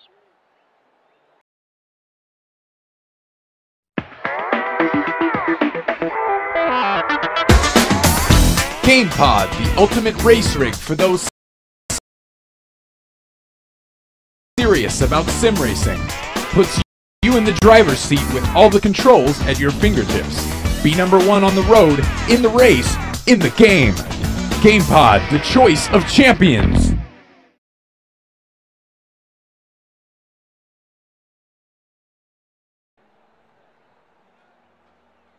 And welcome back to Londrina for, of course, as we said, the 4th round of the 2012 GamePod.co.uk Touring Pro Series Virtual Mini Challenge. We've seen already a fantastic first race and William Levesque running away with it. So far, it's been the perfect weekend, but can you keep it up? Is it going to last, or is it going to be a much different story in race number 2? We'll find out in in a couple of minutes' time when they get started. As you see there, we've got Lauritsen and Sorensen going side by side into the Kaya de Aqua. But more news that we can bring you is that one driver that isn't here this weekend is Chris Butcher, and of course he's down in the championship. He's in the top 10. The reason why he's not here is because he was very fortunate enough, of course, as you know, he won the Red Bull Christmas Championship, and he'll kill me for mentioning that again. But the point I'm making is that, of course, he is, not here this weekend because he's out in Abu Dhabi, enjoying his prize, which is a trip to the Abu Dhabi Grand Prix this weekend. Of course, he's out there. He's had a fantastic first day, which we learnt on Facebook. He's had a brilliant first day. He hasn't had a chance to see the real V8 supercars. They're out there supporting the F1 this weekend. But again, congratulations once again to Chris from all of us at Touring Pro Series, and it's good to see he's enjoying his thoroughly deserved prize. I'm pretty sure he'll be able to tell us all about it when he gets back. But excellent stuff in that part. Quick note, of course, back to GamePod, is that the championship prize here is going to be a GT2 Sport rig. Pretty awesome bit of kit. Of course, it's as we said earlier on, Jesper Talborg took delivery of his personalised rig with his name embroidered in the racing seat. It's a rig worth over €1,600. What a prize that is! If you think you guys can probably try and have a go, see if you can maybe go ahead and win yourself a rig. Of course, you can get yourself signed up.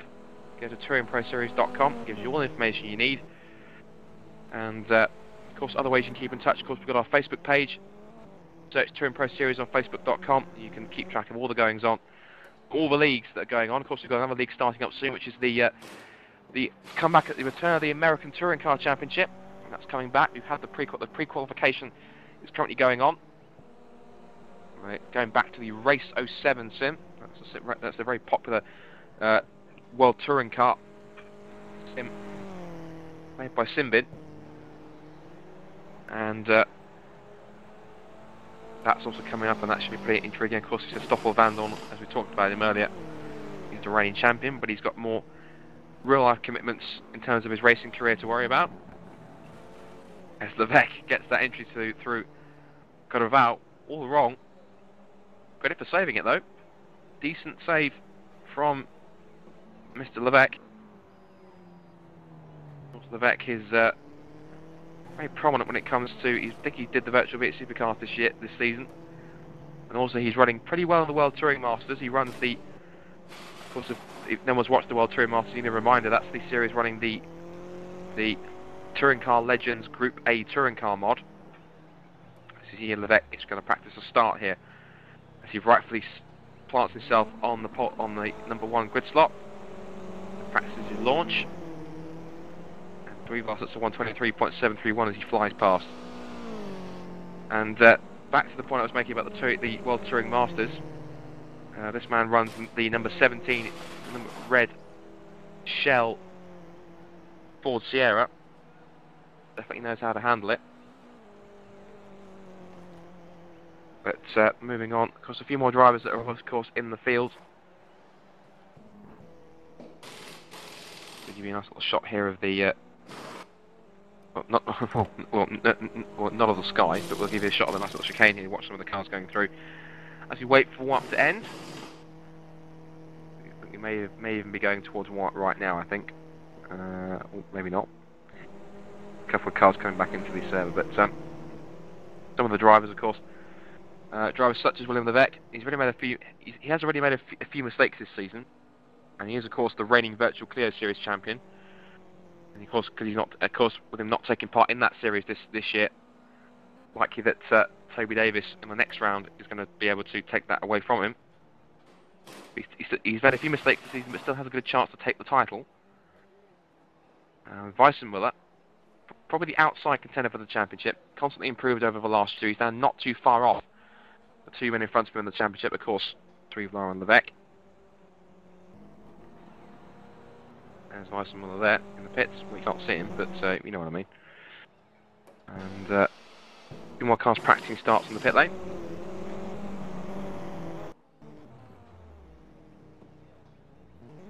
I think we are going to go to the race session in just a moment, so we're going to get this started in just a second. I can show you an aerial shot of the circuit here. Apologies for putting the mouse pointer in, because you see the little oval in the top right corner there, and the extended part, of course, also the kart track there to the left hand side too, so there's plenty of racing facilities here, despite the fact it's a very short, very small circuit. And that sign tells us that we are ready to go to the race. So there is William Levesque and Adrian Norton on the front row, and we can get a shot of the pitch, the front stretch here. And we'll see if we can just hold this shot here when they start off. A few more cars are going to head onto the grid now. Set for another 20 laps then of race 2 of round 4 of the Virtual Mini Challenge here. Sponsored by GamePod.co.uk. Here at Londrina, the Autodromo Internacional Sincera. Lights are up. And lights are out, and away they go for race 2. Let's see how they get on. Decent start. Looks like Levesque's got the lead. And looks like already Sorensen's challenge for second place. Wheeler's going to go round the outside.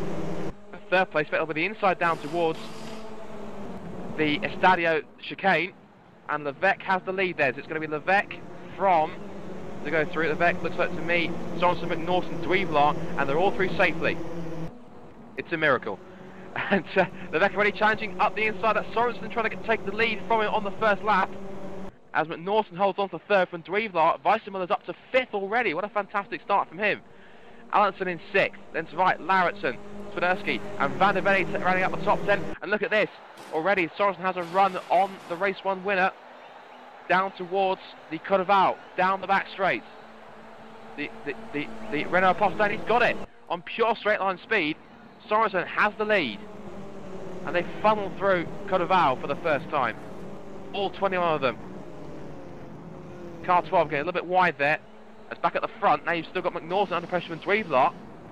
Under attack from both sides because you've got McNaughton trying to go through his. Allison's now gone past, looks like been passed by Tveit. They're all stacking up again. Lauritsen back in 8th place. He's been shuffled back to the pack now.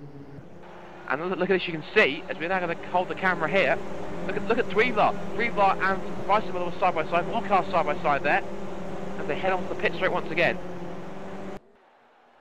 Aerial shot here, you can see now we've got Levesque in the slipstream, the inside at the Estadio chicane, but I think Sorensen's got it covered, he has. Sorensen led them across the line. Dweebler go round the outside there though. Round the outside of Peter Dweebler. What a fantastic pass that was on McNaughton to take 3rd place. And now he's going to charge towards the front to see if he can take the victory that he felt he probably could have got in race 1 had he had more pace. Brilliant aerial shots you're seeing here. You can see just how close Weissman is getting now for 4th place. As they head off to the back straight once again.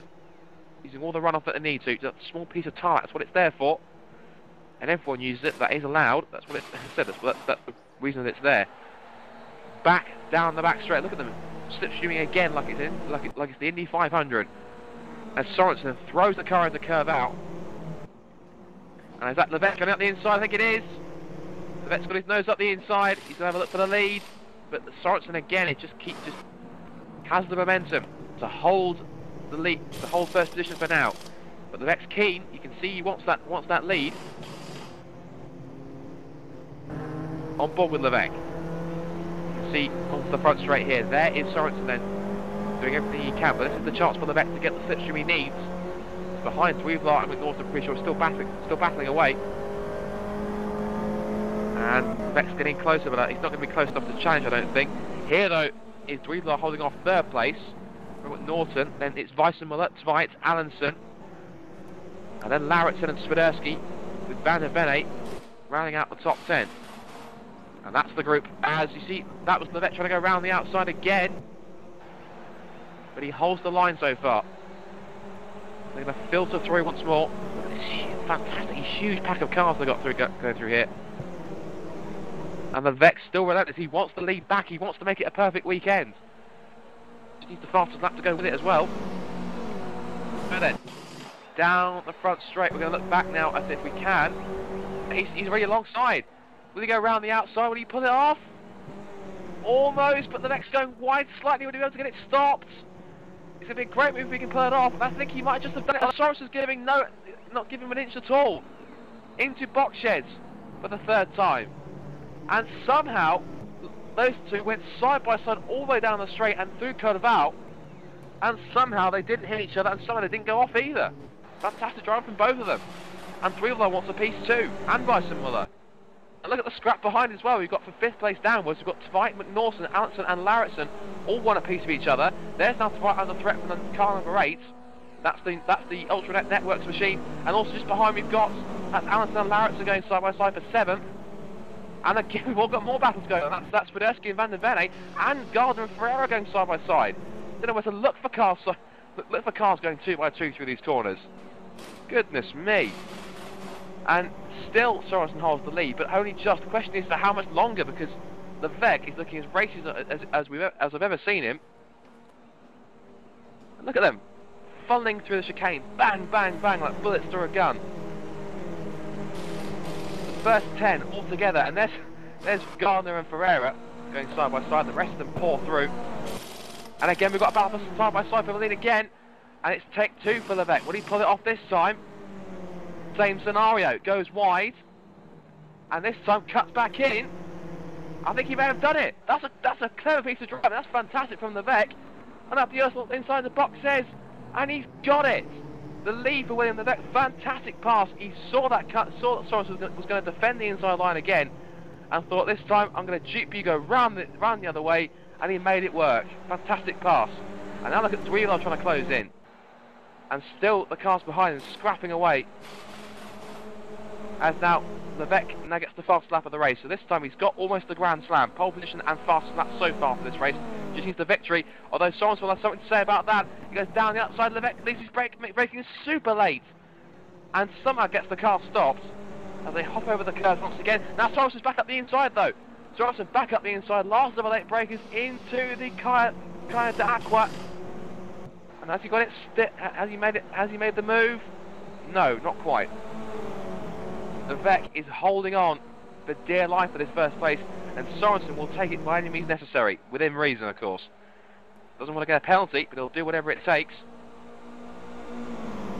Down the back straight once again. Lap 5 of 20 here in the second race of round 4 here at Londrina, the virtual mini challenge by TouringProSeries. As Sorensen goes up the outside again, tries to do exactly what the Vec did to him a couple of lap ago. And Drievelaar wants a piece too. He's thinking, okay, come on boys, I'm the championship leader. Let me have some fun, I want to play too. And there goes Sorensen now to the outside. Drievelaar thinks he can pass from the inside up there at Boxer's corner. He's going to try, do you know what? He's going to do it as well. Look at this, up the outside. The cheek of Peter Drievelaar trying to go around the outside. Then again, he did put up a couple of really great cracking passing maneuvers to take that 4-car scrap. That was brilliant. And behind we've got more cars scrapping behind as well. That looks to me as if that's Allison and Lauritsen still going at it. But again, the Vec is still battling away here. To the outside goes Sorensen towards the Estadio corner. And on straight line spin again, Sorensen gets it, but again, the Vec just thinks he's braking super late. But round the outside, on 2 wheels goes the Vec, and he gets the leading back again. Great piece of driving from both drivers there. And look at Weissenmuller. Weissenmuller literally shoving. He's hauling, he's pushing Drievelaar up the corner, as was the Vec to Sorensen. So it's now, look at this, now it's a leading quartet.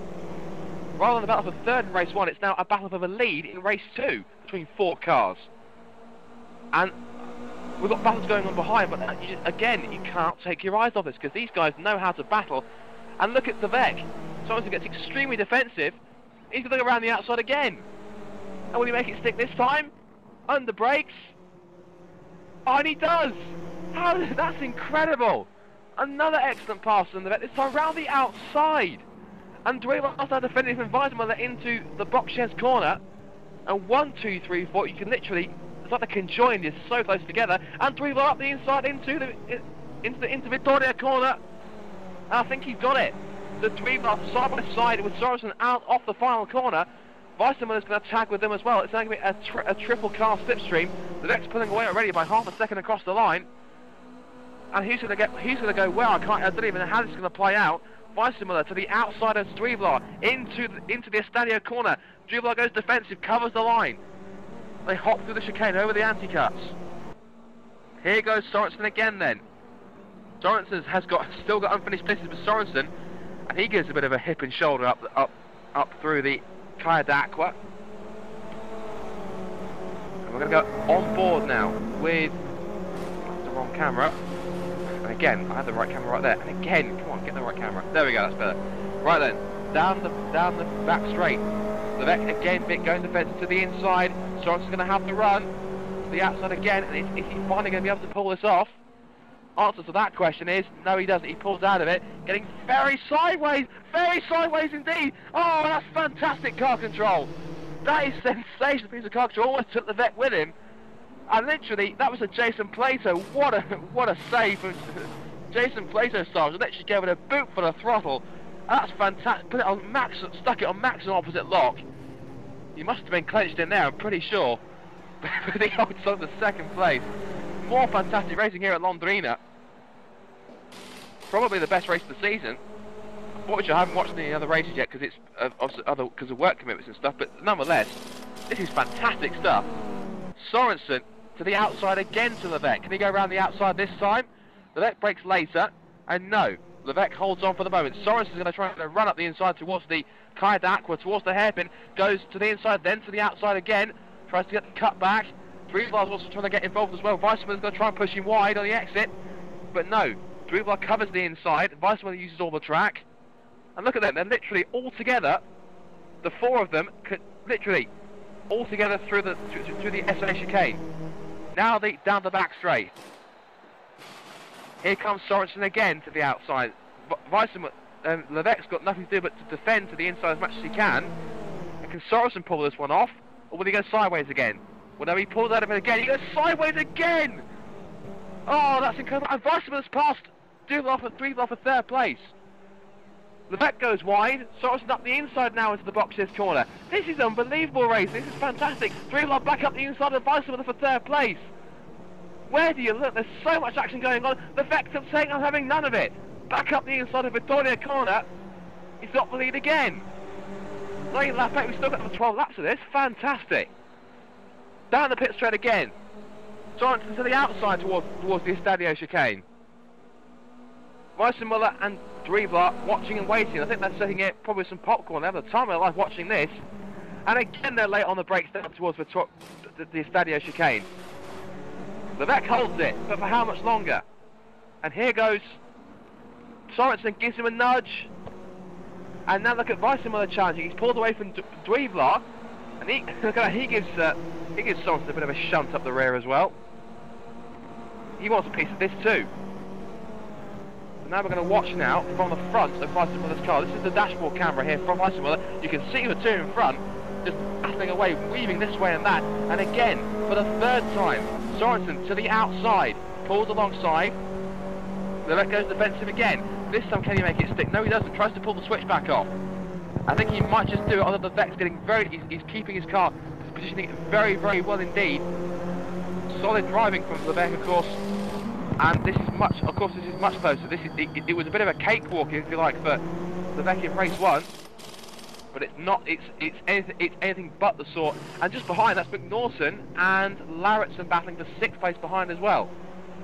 But the front 4, again, this is where the battling's going on here, and it looks like to me that Larritzen got past McNaughton for 6th. 1, 2, 3, 4. Levesque, Sorensen, Weissmuller, Drevlar. That's the top 4. These are the 4 you're watching here for the lead. Sorensen again trying to go up the outside. Will he make this one stick? No, he sits back for the moment. But now hopping over the curbs, hammering bumping the tyres, hammering the suspension, but racing on into the Caia d'Acqua. And again up towards the SS chicane. This downhill section reminds a little bit of the almost just like an elongated version of the corkscrew, just less steep, if that makes any sense. But never mind about that. What we are going to mind about is still this battle for the lead. And in the background, there's Drevlar to the outside. He's going to try and do what Sorensen has been trying to do for the past couple of laps, but still can't pull off. And this time again goes sideways, majorly sideways again. Massive car control, and look at that. Weissmuller to go round the outside this time to hold off 3rd place from Drevlar.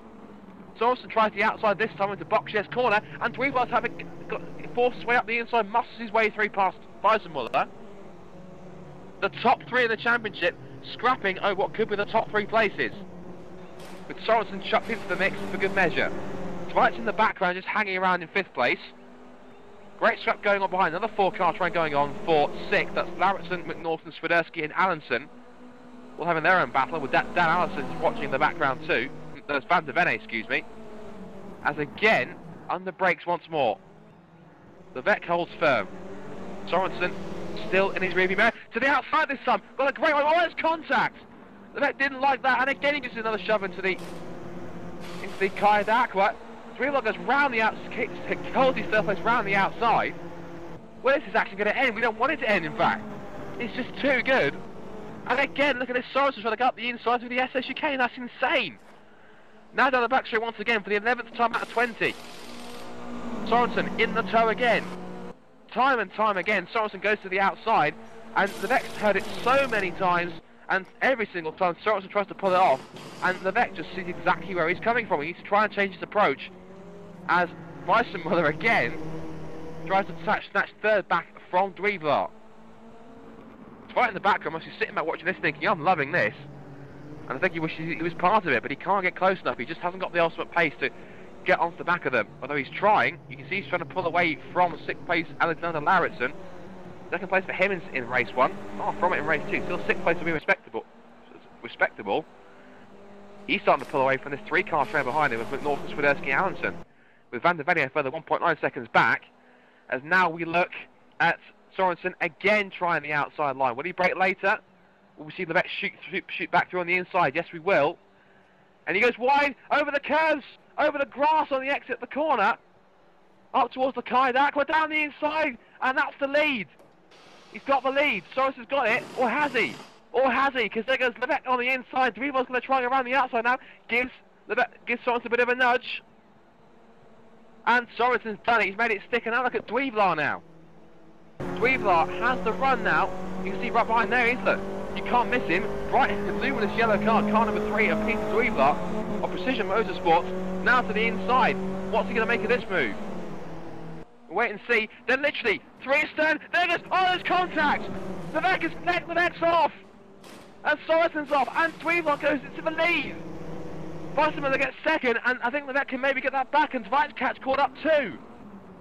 Look at this. Levesque up the inside of Weissmuller for second place. He's got it back. And that's Sorensen trying to get the inside now into the Vittoria corner. And we get a quick replay of this. Very quick replay to see exactly what happened here. And that was, oh, Levesque just hit the back of Sorensen's car. To me, that was just Levesque getting a bit too impatient. And I would have thought that Levesque would have known better than that. But nonetheless, it's happened. And I wonder if he'll get a slap on the hand for that. But never mind, for the moment, these four still going at it. And it's now Dweevar now, from Levesque, from Weissmuller, from Sorensen. Sorensen's been shuffled from first to fourth in the space of half a lap. As Dweevar goes deep into the corner, Weissmuller up the inside, on the exit. He'll have the outside run for the SA corner, and Tveit has caught up. So it's now going to be a 5-car scrap for the lead. This is absolutely epic stuff. In all the races I've done, so I haven't done very many races commentating for TPS. This is certainly the best one I've seen so far. This is sensational. Now look at this. Levesque go down the outside of Dweevar. How will these two treat each other? First and second ever championship, I'm pretty sure. And around the outside. Oh, that's too easy. No, it's not. Because there goes Weissmuller and Sorensen up the inside. 3 wides up towards Box's corner. This is I can't get enough of this. And Dweevar up the inside again. There goes Sorensen up for second place. Levesque goes up the inside again. This is up the outside towards Vittoria corner. And Weissmuller trying to shove Sorensen out of the way into Vittoria corner. I think he may have done it up the inside again on the exit. Levesque's on the grass. And here comes Tveit now. He says, right, but playtime's over. I'm getting serious. I'm going to get into this battle now. He gets into the toe of Levesque. And it's all changed again. No, there's no consistency in the places because this is getting absolutely epic. This is sensational. So, to the chicane again. Weissmuller gets sideways a little bit, over the curbs again. And who's going to pass who this time? Well, Sorensen has a look on the inside of Dweevar, and also Tveit was having to getting on the offensive of Levesque, who got defensive into the hairpin. And there's Lauritsen on his own in 6th, trying to pull away from the cars behind him. And look at this, this is sensational. This is probably the best sim race I've seen all year so far. The battles this time are going absolutely crazy, back and forth. These minis, for a fantastic race, and they're pretty much stock minis. Look at this, oh, Dweevar gives Sorensen a shove down towards the Cuddeval corner. Round the outside goes Sorensen, will you make it stick? Dweevar says, no you don't. Here comes Weissmuller, gives Sorensen a tap, nudges him wide. Sorensen gets defensive. Weissmuller thinks better of it, or does he? Back up the inside to cut into the Boxer's corner. There goes Levesque round the outside. 3 wide out of the Boxer's corner. And here comes Tveit now round the outside again. I'm not going to have a voice by the time I finish here. This is incredible. Here they come then, the fabulous 5 then. It's Dweevar, Weissmuller, Sorensen, Levesque and Tveit. Oh, incredible. On to that 15 then. 6 laps to go in this second race, round 4 here at Londrina. The TouringProSeries Virtual Mini Challenge sponsored by GamePod, and no changes to go through the Estadio chicane. Will it change here towards the Caia d'Aqua hairpin? Well, he's having a look up the inside. Sorensen taps. Weissmuller sends him sideways. Weissmuller holds on for the moment. Levesque's going to try and get the outside, gives him a shove. And that in turn puts Sorensen out of shape. Tveit then hits the back of Levesque's car, hits Sorensen again. And Dweevar was just pulling away from them, saying, see you boys, scrap amongst yourselves, I'm out of here. And look at Sorensen out the inside of Weissmuller. Oh, absolutely amazing stuff. This is absolutely sensational, absolutely epic. I don't know how many words I'm gonna, how many words I'm gonna have to describe this. As Sorensen goes back up the inside now into Cuddeval and makes it stick, pushes him wide, sideways a little bit. Now look at the Levesque trying to get back into this one to muscle it wide. 3 wide, goes to the inside. Sorensen covers. Now he's up the inside. Sorensen defends and Weissmuller on the outside. There goes Levesque now gone to the inside now. Look at that. Sorensen, Weissman gives him a nudge. Also gives Sorensen a nudge up the inside into the Vittoria corner. Zweig's going to try and hold back and see what he can do. Side by side off the exit of the corner. Sorensen now side by side with Levesque, but Sorensen's got the toe from Weissmuller. Now look at Zweig getting the toe from Levesque. I'm sorry if he can't keep up, but there's too much action for me to try and fit it in all at once. Almost 3 wide. Sorensen and Levesque side by side. Lap 16. 5 laps to go now. I don't want this race to end. Might be a bit of contact, more contact between this time. Oh, and look at that! Oh, Levesque was on 2 wheels, full 2 wheels. That's Gabriele Tarquini style at Donington 94, and contact between Sorensen and Zweig. Oh, when's it going to end? Oh, when's it going to calm down? It's not going to calm down to the end of the race. 3 bars now, just literally, he started just to sneak away in the distance. And look at that, that's now Sorensen on 2 wheels. And these 4 going absolutely at it, hammer and tongs. This is unbelievable. Now that we've got, look at this, looking now from Sorensen's car, Levesque on the inside of Weissmuller down the back straight towards Carabao. And into the corner they go, Levesque up the inside, he's got it. Weissmuller gets sideways. Sorensen up back to the inside again, he's massively sideways on the opposite lock, more contact. And Sorensen shoves him wide, there goes that Zweig thinks he wants to get a bit of the action now. He's hung back for too much, it's too long. And now Sorensen back up the inside, boof, gives Levesque a nudge, and again, and again! And again Sorensen nudges him out of the way. Oh, and Weissmuller wants a piece of it again.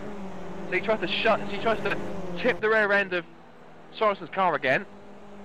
4 laps to go now. Driebler has a 1.3 second lead. And it's anyone's guess for second place. Up the outside again for Sorensen. And what's Levesque going to do this time? Will he hold it? No, he's sideways! Massively sideways! Oh, how did he catch that? That's incredible! And now goes Sorensen, and also Zweig, and Weissmuller. There's 3 wide, and Weissmuller gets all of them. Oh, and Zweig's getting up there too. More contact, and Weissmuller's onto the grass into the barrier. Sorensen side by side with Zweig's the SA chicane, and he's got second place. Zweig's up to 3rd in the blink of an eye. Oh my goodness me! This is I'm lost for words. I cannot. This is incredible. I hope you guys are watching this in the chat and watching this here. I'm absolutely enjoying this because I'm having so much fun commentating on this. You just don't know where to look. It changes every single corner. It's exactly what you want. This is Touring Pro Series at its best. Zweig pushes Sorensen wide, pushes him sideways, up to 2nd. Weissmuller maybe wide onto the tarmac. Here goes Levesque up the inside, and he gets 3rd place.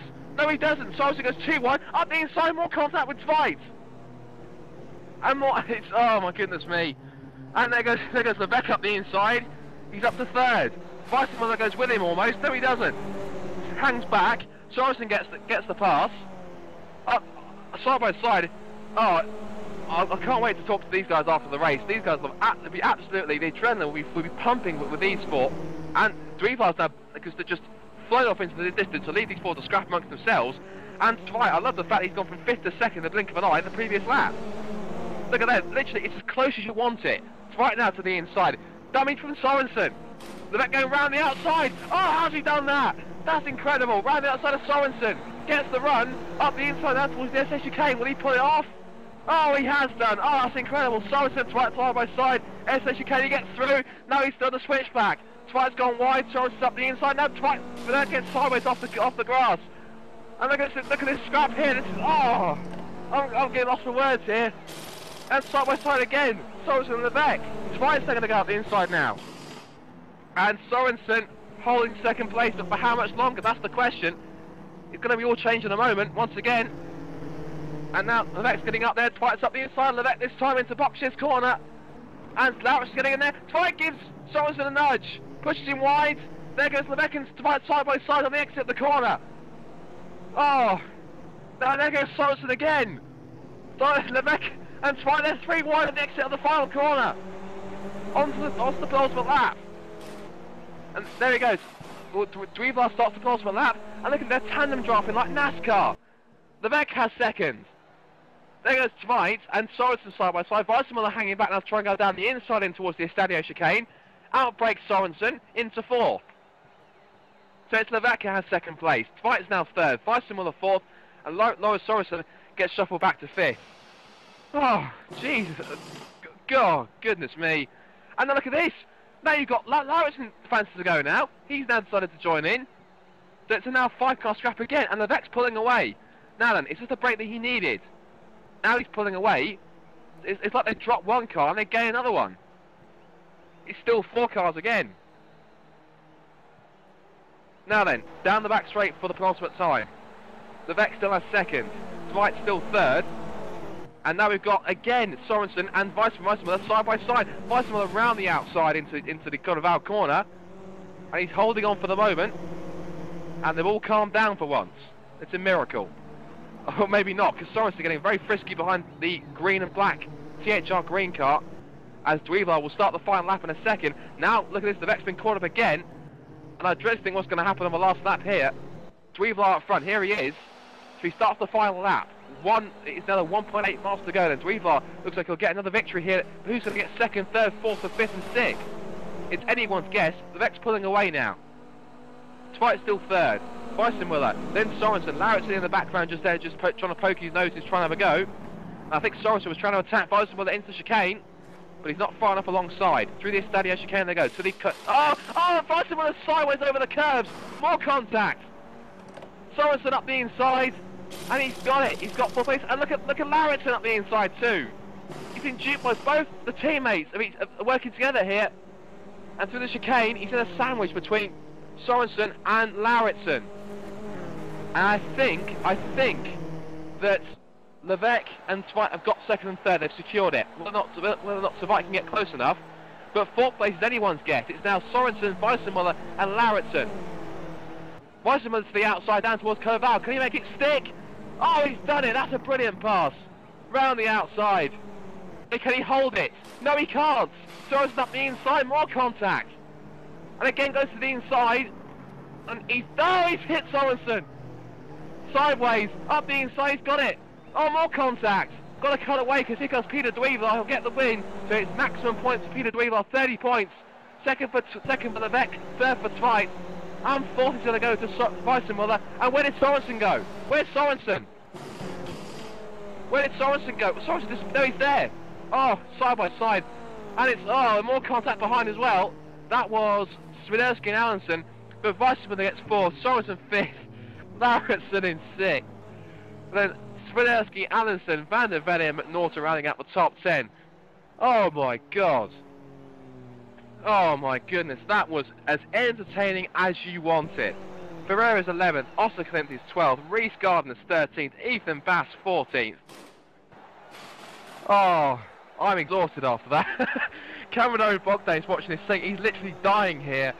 Oh, I'm pretty sure everyone else is. If you guys kept up with that, credit to you, because that was a sensational second race. That is what Touring Pro Series is all about. Close racing like that. That is quite possibly, I was going to say it now, that is the best sim race I have ever seen. Because that was 20 laps of non-stop action. Everywhere you looked up at the front, there was a constant battle going on. Oh my goodness. I'm literally, how do I still have a voice? I don't know how. A few more drivers coming through. Red Lily was 15th, Mike Bell 16th. And wow, absolutely incredible. What we're going to do, we're going to take a quick break. We're going to, I'm speechless, I can't even say anything else now. We're going to take a break, we're going to take an advert here, get the drivers in for the interviews. And I can't wait to hear from some of these guys, because these guys must have enjoyed it as much as, even more than we were watching it here. So what we're going to quickly do, we're going to run the trailer quickly, run the GamePod advert as well, and get the drivers in here. And we'll look back over 2 very amazing rounds. So stay tuned. And wow, incredible. Stay tuned for 2 seconds.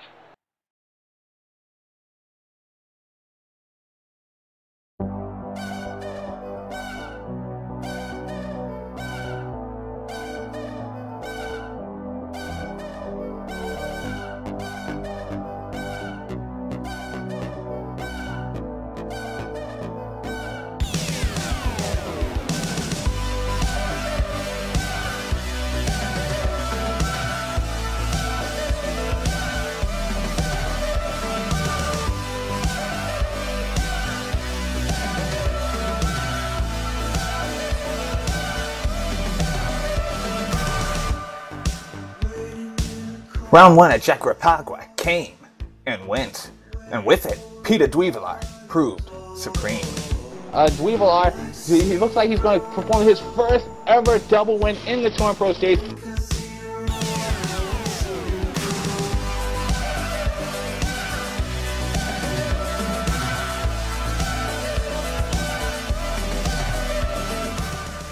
But new players on the TPS scene have emerged. Brazilian star Gabriel Bechtel stamped his name near the front, and Emmanuel Gagzella looks prepared for a championship run.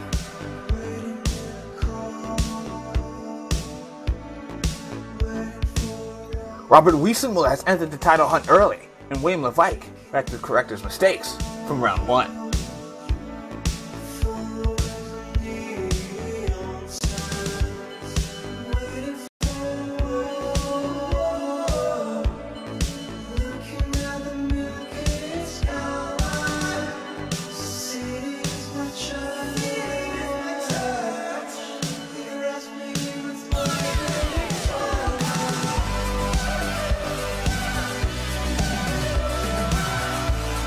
Round 2 is here, and the field must conquer the twisty bends of Curitiba.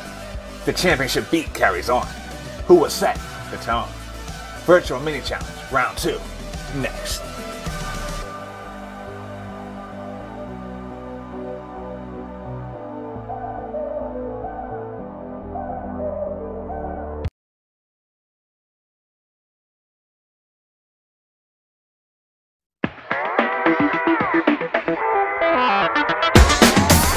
GamePod, the ultimate race rig for those serious about sim racing, puts you in the driver's seat with all the controls at your fingertips.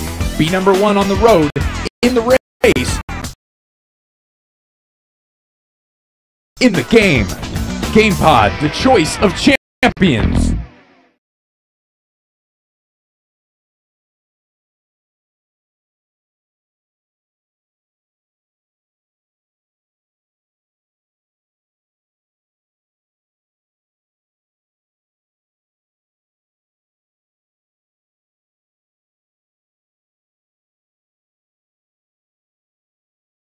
Speak. There we go. So, welcome back then to what has been an absolutely amazing 2 races here at Londrina, round 4 of the 2012 GamePod.co.uk Touring Pro Series Virtual Mini Challenge. Oh, I think, have you guys got your breath back? I defy anyone who watched that to tell me they didn't enjoy that, because that was seriously some of the best sim racing I've ever seen. Battles back and forth, absolutely incredible. Really, really great. Up at the front, anyway, that was absolutely fantastic. Right then, so we don't have Peter Dweevlar, whether or not he'll jump in at all, whether or not he has TeamSpeak, we'll have to find out. But the person we can speak to is Race 1 winner, William Levike, so we'll get him on TeamSpeak. Well, that was incredible for us in the booth. What was it like for you on the track? Race 2? Well, let's go through race 1 first. Race 1 looked pretty easy for you. As soon as you got the lead, you seemed to streak away from it. So, was it as easy as it looked? Yeah, it was just about getting a good start and then trying not to get caught in the draft. Alex didn't have the best first corner, so he couldn't get it on the straight. So from there, I just worked on not making too many mistakes and just putting on good laps, and I ran away with it. Excellent stuff. And then moving on to race 2. Oh, I guess I don't know how I'm still got a voice after that race, because you guys seem to make it an absolutely fantastic piece of racecraft from all of you guys. Just talk us through what race 2 was like from your point of view, because you must have been going absolutely. The adrenaline must have been absolutely pumping. You must have absolutely loved that to bits. I can't say I liked it because I'm fighting for a championship, and that was not what I wanted at all. Especially for Sorensen to basically pass 2 people just on the start. I have no idea he managed to get such a good start, and then I just could not shake him off. The draft was just too effective. I ended up hitting him up in the braking after the straight. I still think he moved a little bit before the braking. That caught me out, but sorry about that anyway. Didn't end up too bad, but I was not very happy because then De Villard ended up just running away with it. So. But still the first and second place. I mean, it definitely helps cement your place in the championship. So obviously going into the last couple of rounds in Brasilia and then going forward, of course, to Mid-Ohio. I mean, do you think that obviously if the championship doesn't go your way this year, do you think that you'll look back on this race as a negative, despite the fact that it was such great racing? Probably, because if that didn't happen, there is a good chance that De Villard wouldn't have as good as a result as he did now. But I mean, you can't say if, maybe you should. It happened. So I just got to look forward and try to finish at as many positions as possible ahead of Peter for the next 2 rounds. Well, it was fantastic for us to watch, but of course, if you, it's understandable, of course, fighting for the championship that you weren't particularly happy with that. But still, well done on the victory in race 1 and the points that we went with pole position for both races, and also well done for the second place in race 2. And fingers crossed you can have a better race in a better race weekend in Brasilia for yourself. But yeah, well done. Thank you. So moving on to Robert Weissmuller then. So Robert, well, William didn't seem to enjoy that race. From your point of view, obviously, we'll talk us through both races. William didn't seem to enjoy those. What about you? You must have absolutely loved it. Well, the first race was really, really great racing. I kind of messed up a little bit at around half time when I was still in third place and I was looking strong, and then made a small mistake into braking the first corner, and all these guys went through, Dwight, Dwyvela, and Sørensen, I think. But from then on, it was just excellent racing, really fair play for everyone. And unfortunately, I only came 6th. I hoped for a little bit more. It was okay. I mean, the racing really made up for it. In the second race, on the other hand, well, I can imagine it looked really great from the outside, but for my taste, it was a little bit too much contact at some points. Still really good battles with Lasse and Peter Dwyvela in the beginning. In the end, it was a bit tougher. I also made not a move which I'm not really proud of when I passed Sørensen in the end. Got 4th. I think it's okay. My championship is now over, unfortunately. So, is that with that result? Are you ruling yourself out of the championship right now? Pretty much, because I'm not really sure how the points look now, but I was already in 3rd place before, and I got a 6th and a 4th, so it shouldn't look too good when Dwyvela and Levesque won both races. So anyway, it was quite fun to be there, fighting for a championship for the first time, and also takes a lot of pressure off you when you now can concentrate on racing and good battling. Well, trust me, I for one was going nuts in the commentary box, just trying to call it, because there was so much going on. You didn't know where to look. But yeah, fantastic racing from all of you guys, and well done on the results that you did get. And who knows, you still got 2 races to go. Anything can happen, as obviously was proved today with the battling that we had. So excellent stuff with the results that you got, and hopefully best of luck going towards Brasilia in I believe in a week's time. Thanks. Okay, so let's move on from Robert Weissmuller then. We're gonna have a chat with Lasse Sørensen if he's around, if he wants to unmute his mic. Lasse, speaking to these two, William didn't really enjoy it. Robert did. What was your view on the 2 races? You seem to be kind of the centre of all the battling that was going on. You were doing kind of most of the work trying to pass everyone. You must be exhausted after that. Yeah, I mean, it was a great race we had there. The other guys had a little bit more experience than me, but yeah, it was a great race and I enjoyed it very much. Obviously, race 1 was a bit frantic, battling over what they seemed to be near 3rd place. Race 2 was kind of really where you had a lot was going on. What would you say were the key points for you, from your point of view, in race 2? I have a lot of great battle with Robert. Was fantastic to drive with him, but as I said before, he had a little bit more experience than me, but of course I'm nearing the championship and I'll try to beat them up later on. And of course you've got the 2 rounds to go, of course, in the championship. Obviously based on your performances here at Londrina, I'm pretty sure we can expect you in Brasilia in a week's time, can't we? Yeah, I mean, you can expect me, yeah. I'll drive as fast as possible, yeah. Excellent stuff. Well done, Lasse, for the results that you managed to secure today. That's obviously good. Some great racing. Showed you were able to run near the front. and you definitely had a great job. So well done today, Lasse. Thank you very much. Okay, and I think the last person we may have a quick chat to, I think that maybe we can have a chat to, is Eric DeVite if he's around. So Eric, first race you seem to kind of have a bit. First race seems to be a little bit quiet. Second race you started to. It didn't really come until the second half of the race where you started to get yourself in there, and that was when you managed to get yourself a third place. So just again, obviously you've heard from all these other guys. Just what was that battle between you 4 or 5 guys like from your point of view? It must have been insane. Well, I had the pace to go past them since they were battling all the time. So I used half of the race to actually catch up with them. And when I then got catch up with them, they made a mistake and got together into the hairpin. So I got through between Robert and William, and some laps later I got between through Lasse, and I just tried to drive away, but yeah, in the end, I got through, so I'm happy. If I'm correct, this is also your first race in the minis here. Compared to other series that you've done, such as obviously the Clios and also stuff like the Virtual V8 Supercars, how does this rank? Because obviously looking at the racing, you must have absolutely just been having a ball out there racing with the minis this afternoon tonight.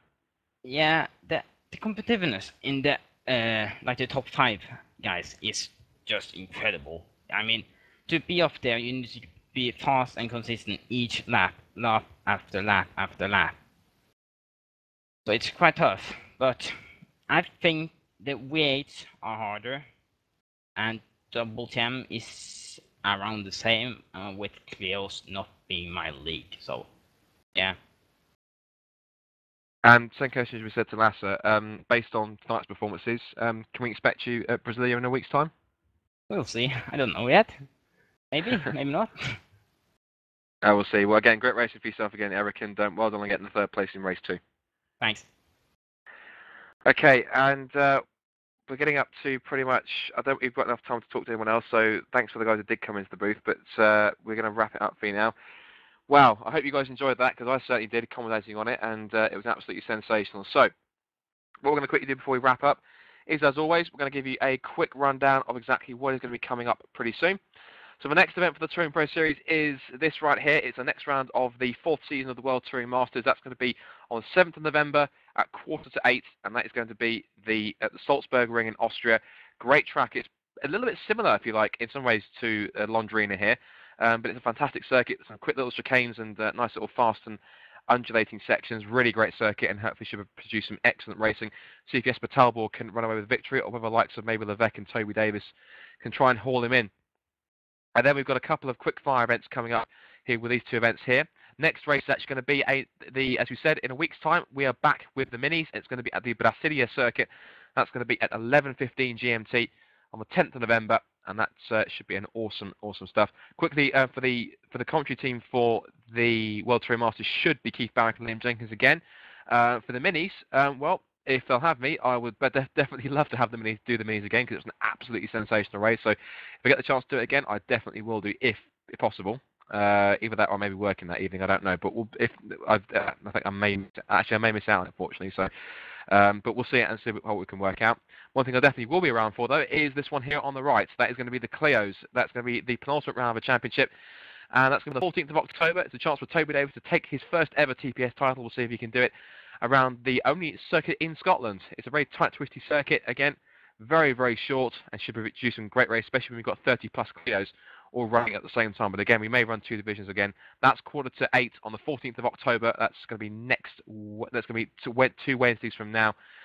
And yeah, that should be pretty sensational. So excellent stuff from Racing Day. And well, just to wrap up, what can you say?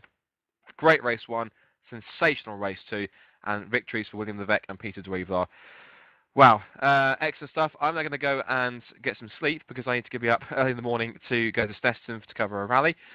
So, in the meantime, thank you very much for watching if you have done. If, of course, you've got the links there for Facebook, Twitter and YouTube to catch it. You can catch the full broadcast of this back on YouTube. It'll be uploaded for you, as well as I think maybe race highlights will be put together. I don't know how it works for the minis. But nonetheless, you will get the full broadcast back if you want to watch it. And trust me, if you missed it, if you want to watch it again, I urge you to, because if anything you missed, you can catch it all on Race 2. But for myself, Scott Woodwiss, thank you ever so much for watching, as always. And we'll catch you for the next broadcast, which will be, of course, the World Touring Masters Salzburg Ring. And we'll see you also again next week for the penultimate round of the minis here in Brasilia. But from me and from everyone here at Touring Pro Series, thank you so much for watching, and goodbye for now.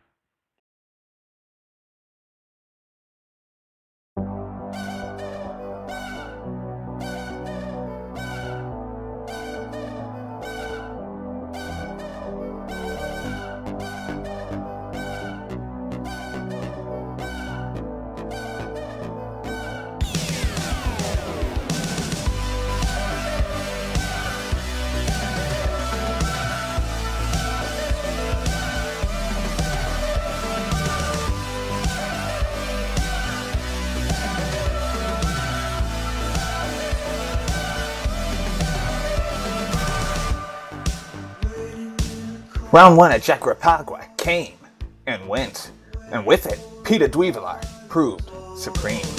Duivelar, he looks like he's going to perform his first ever double win in the Touring Pro Series.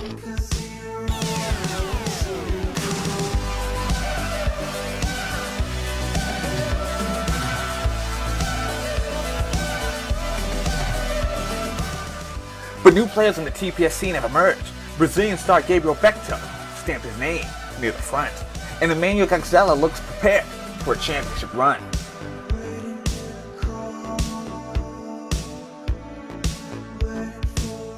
Robert Wiesenmuller has entered the title hunt early, and William Levike had to correct his mistakes from round 1.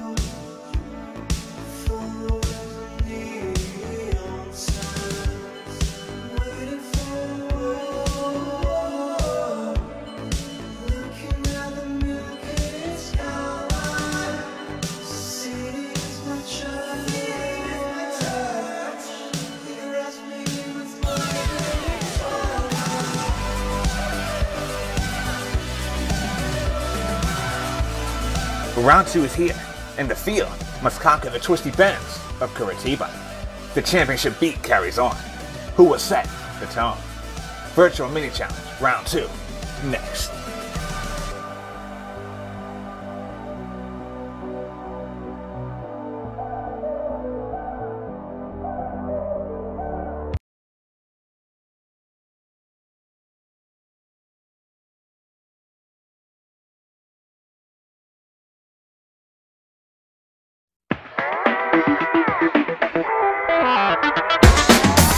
GamePod, the ultimate race rig for those serious about sim racing.